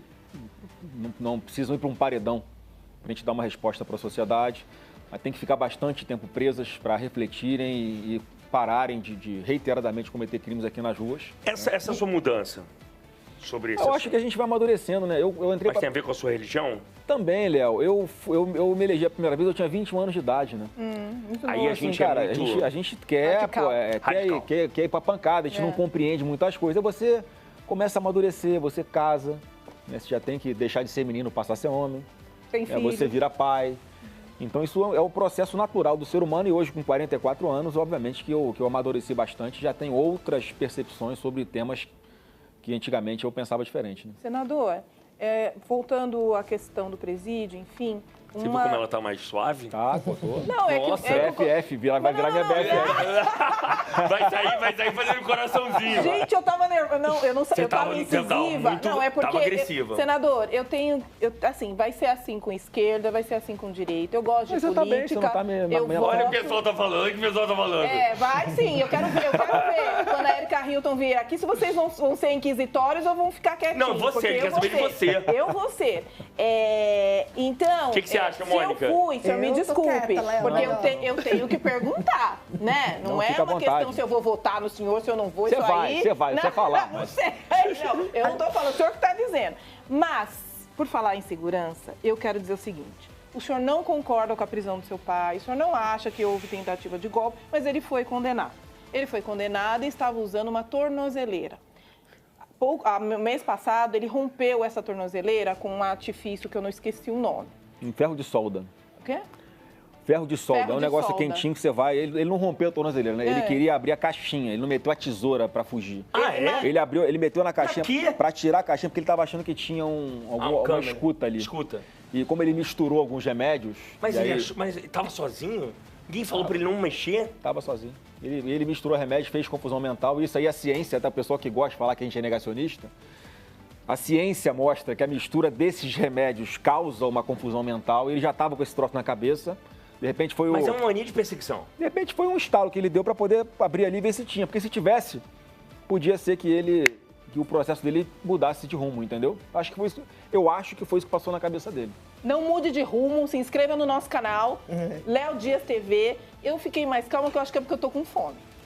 Que ele falou que ia pedir a pizza, eu tô Você com pediu fome. pizza? Tá, daqui a pouco a gente vai ter pizza. Ai, Senhor, obrigado. A gente tá caminhando daqui a pouco pro fim, são 20 horas e 16 minutos. Eu quero agradecer a audiência de todos, agradecer o Flávio. A gente tem mais perguntas do chat, né, Mônica? Tem, eu queria saber o que ele achou daquela passeata de ontem no Rio de Janeiro com tantos artistas, até porque, assim, eu preciso falar que a gente tem a sensação que, assim, se você é artista, você falar que você é de esquerda, tal, você é cool, você é do bem.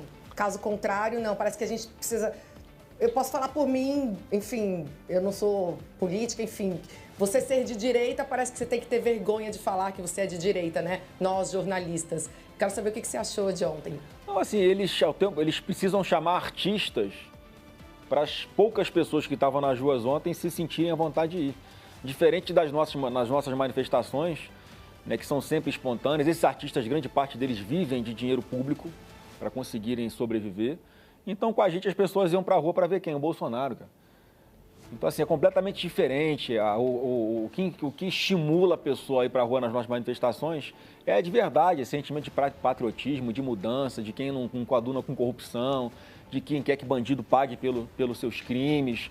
Tudo ao contrário do que acontece com o governo atual. Então, assim, eu acho que foi um fiasco de quantidade, mesmo com artistas convocando. As pessoas não vão para falar de política, vão para ver um show do artista querido por eles. Você acha? Né? Não tem nenhuma dúvida. A gente tem um superchat, Deixa eu falar uma coisa, diretora. só um minutinho. Tá. É porque, como a gente está falando de artista, veio uma pergunta aqui também muito importante. Que seu pai acabou com o Ministério da Cultura e transformou em secretaria. Como é que será o seu governo em relação à cultura? Nesse momento que o cinema nacional está ganhando vários prêmios internacionais... Tá bombando. O senhor pretende investir ou cortar investimentos na cultura? E o que o senhor acha da lei Rouanet?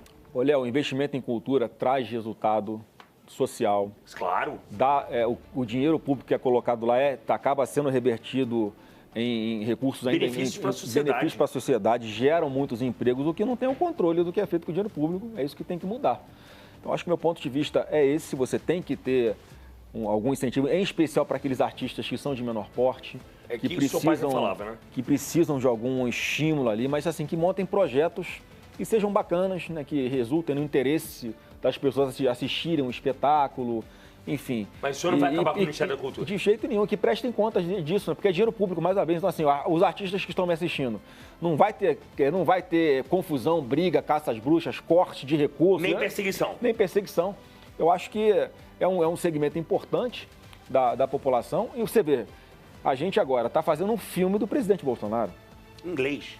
Em inglês. Por que inglês? Porque são artistas que estão fazendo, porque na verdade foi uma produção internacional, começou lá fora nos Estados Unidos, com um roteirista que é americano, o projeto inicial foi com artistas americanos. Eu acho bom, porque aqui... Olha, curioso, o presidente que não apoiou a cultura lançar um filme sobre a sua vida. Não, depois eu vou te falar.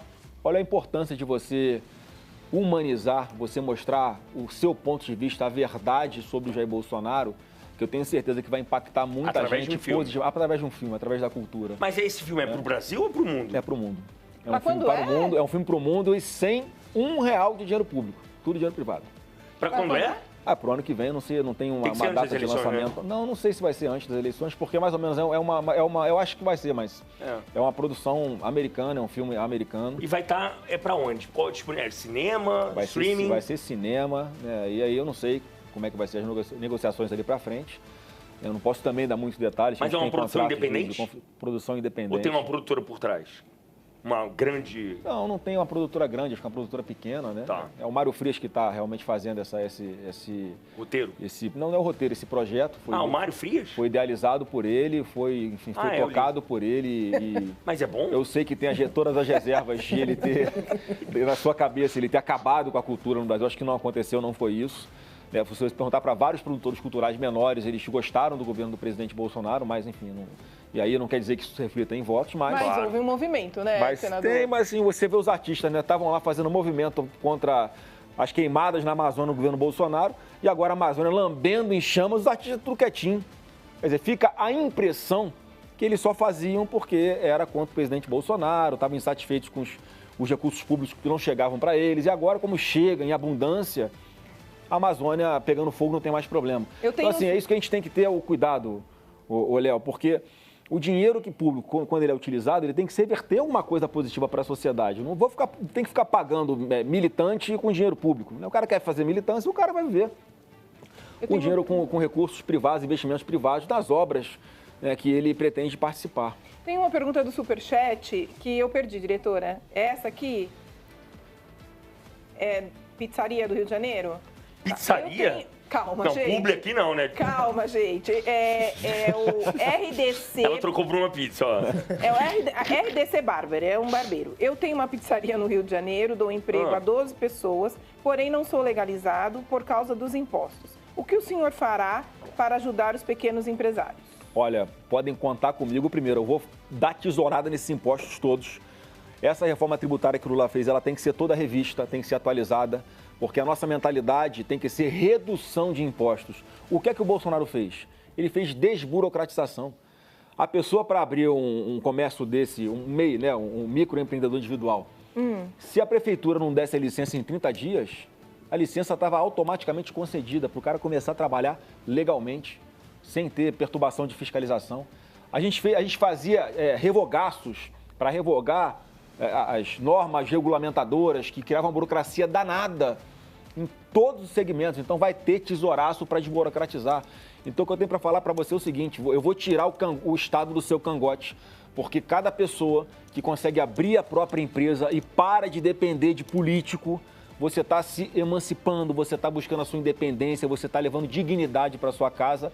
E é isso que eu vou perseguir com todas as minhas forças para que pessoas como você, que tem essa pizzaria, possam ampliar sua pizzaria, possam abrir um restaurante, possam bombar de vender na internet sem a taxinha da blusinha, né? Sem você ser taxado pela sua plataforma digital. Esse é o que eu vou perseguir. Corte de impostos, desburocratização, para que você possa caminhar com as próprias pernas sem depender de político. Inclusive para esses sites internacionais. Tem que ser para tudo. Tipo Shopee. A gente tem, Léo, o que tem que acontecer, Léo, é ter um ambiente de competitividade aqui, dentro do território brasileiro, onde, de fato, o consumidor final seja o beneficiado, seja o pilar da nossa política pública. Então, se está chegando produto estrangeiro muito barato aqui, ao invés de você aumentar o imposto para o produto importado, que foi o caso da taxação das blusinhas, por que você não reduz os impostos das empresas brasileiras? Porque o governo só pensa em arrecadar o tempo inteiro, porque não para de gastar desenfreadamente. E é isso que a gente vai mudar a partir de 2027. Tá.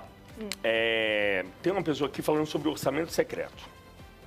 Quem são essas pessoas que estão te mandando? Deixa eu ver quem é. Orçamento secreto é uma prática legislativa. Eu quero saber. Orçamento secreto é uma prática legislativa brasileira iniciada em 2020 para a destinação de verbas no orçamento público e a projetos definidos por parlamentares sem a devida identificação. Primeiro que é mentira, né? Não começou em 2020 de jeito nenhum. Essa questão de emendas parlamentares é histórico.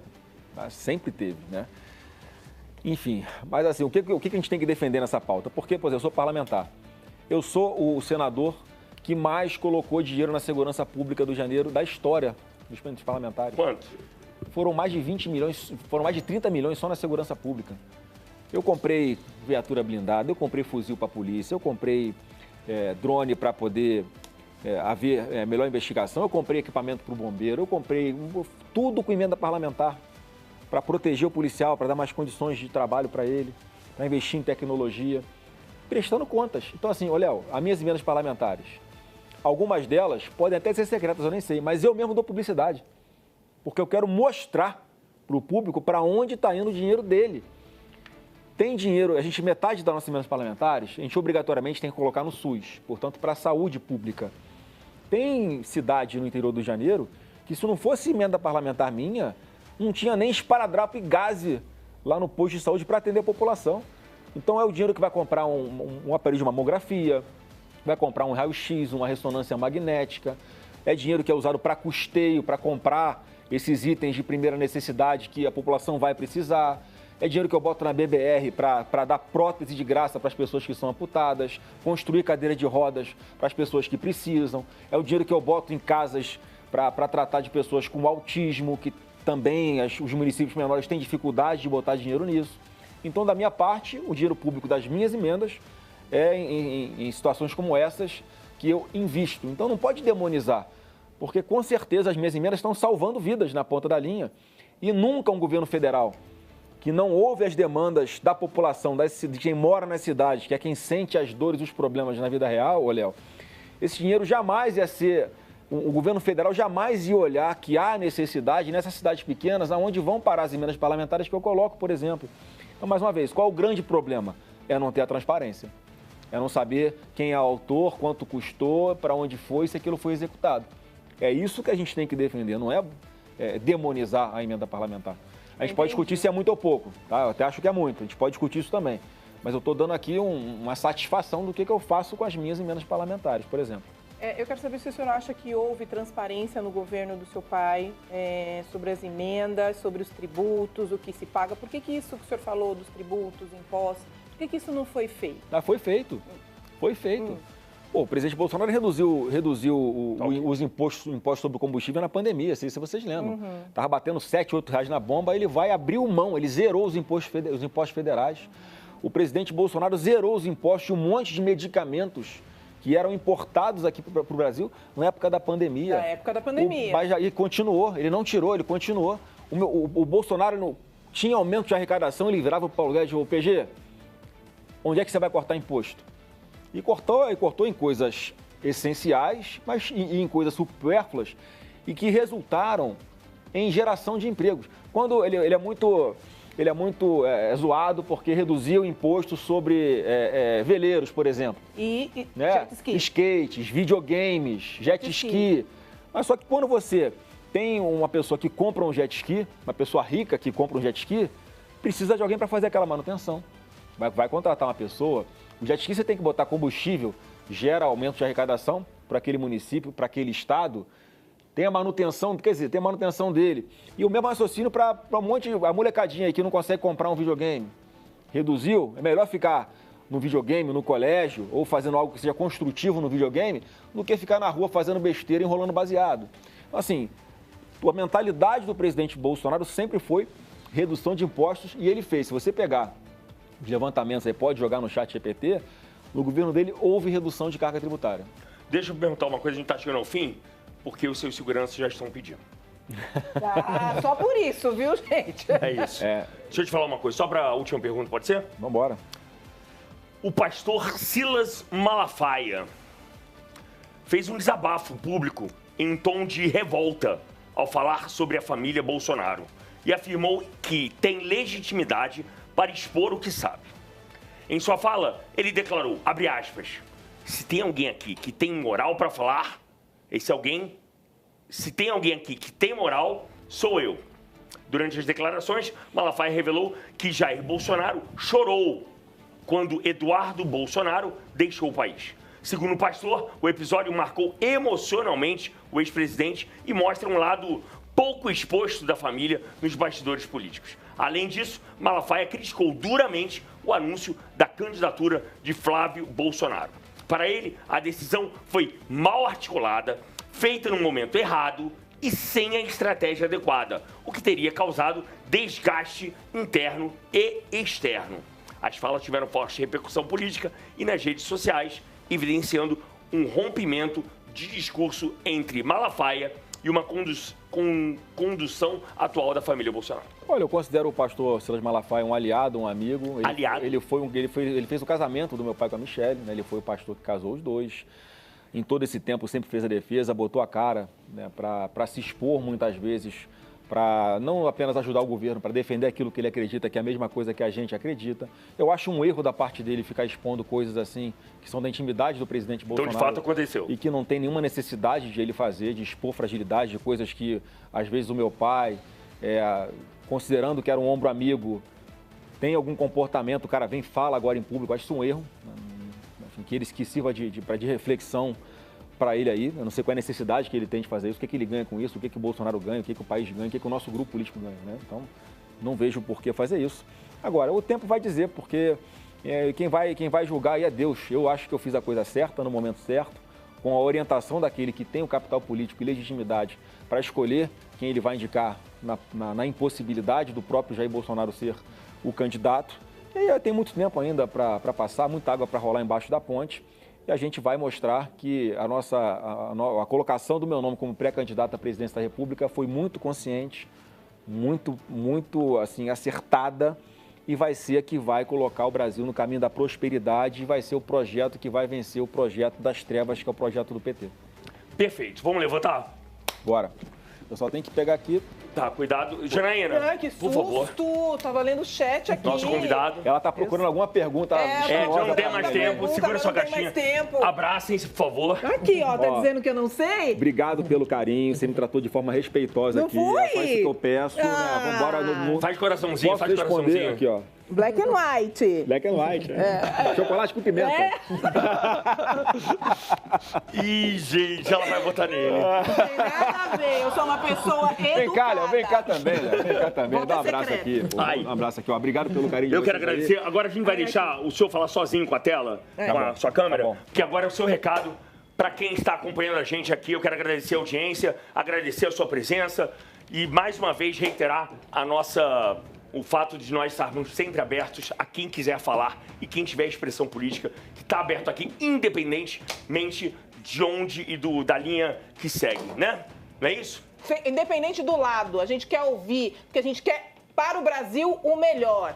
É isso. É isso. Flávio Bolsonaro, sua mensagem final aqui para o seu público. Bom, em primeiro lugar, obrigado pelo espaço que vocês me dão aqui. Agradecer a todos vocês que estão até agora com a gente, nos ouvindo, né, batendo um papo um pouquinho sobre já programas que nós pensamos para o nosso país.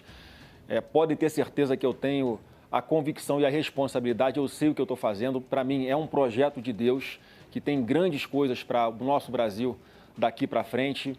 Quero agradecer a cada um de você que me encontra em um monte de lugar, que diz que está orando. Eu quero pedir que continuem as orações, em especial pelo meu pai, que está lá num lugar, num cubículo, uma pessoa inocente que não fez mal a ninguém, uma pessoa que não roubou R$1, enquanto vocês veem impunidade solta, pessoas que roubaram velhinhos do INSS, aí estão foragidos, inclusive o filho do Lula, acusado de receber R$300 mil de mesada do careca do INSS, fugiu para a Europa e a gente não vê o sistema atuando com tanta veemência, com tanta celeridade como faz com o presidente Bolsonaro aqui, que está num cativeiro. A gente vai lutar muito para que ele saia muito em breve dessa situação, mas eu estou aqui porque eu acredito no nosso Brasil. O que o presidente Bolsonaro fez, ele mostrou que o Brasil tem um caminho. Enfrentamos a maior crise humanitária da nossa história. Você que é vivo nunca viu algo parecido como foi a pandemia, como foi difícil. Mesmo assim, o Brasil se saiu bem. Então, a oportunidade é que a gente pede. Se o Brasil foi tão bem com o Bolsonaro jogando nesse campo de lama, de várzea, essas dificuldades que aconteceram, pandemia, guerra lá fora, confusão no mundo inteiro, vamos dar a oportunidade do Bolsonaro jogar no gramadinho do São Januário, aquele tapetinho liso, porque eu tenho certeza que o Brasil vai decolar. E é a única forma que nós temos de não afundar o nosso país. É o caminho da prosperidade contra o caminho das trevas e a solução, o destino, vai estar na mão de cada um de vocês daqui para frente. Obrigado. Mônica, muito obrigado. Obrigada, gente. Beijo, até amanhã. Obrigado, Flávio. Obrigado, Karen. Tá? Fica com Deus. Valeu. Senador, Obrigado. Corre que os seus seguranças são bravos, eu acho. Obrigado, tá? É isso, gente. Fiquem Boa com Deus. viagem, Até tchau, amanhã. tchau. Pode tirar ali fora. Tá bom. Tá tudo bem. Obrigado. Mas ao vivo não. Troca lá. Valeu.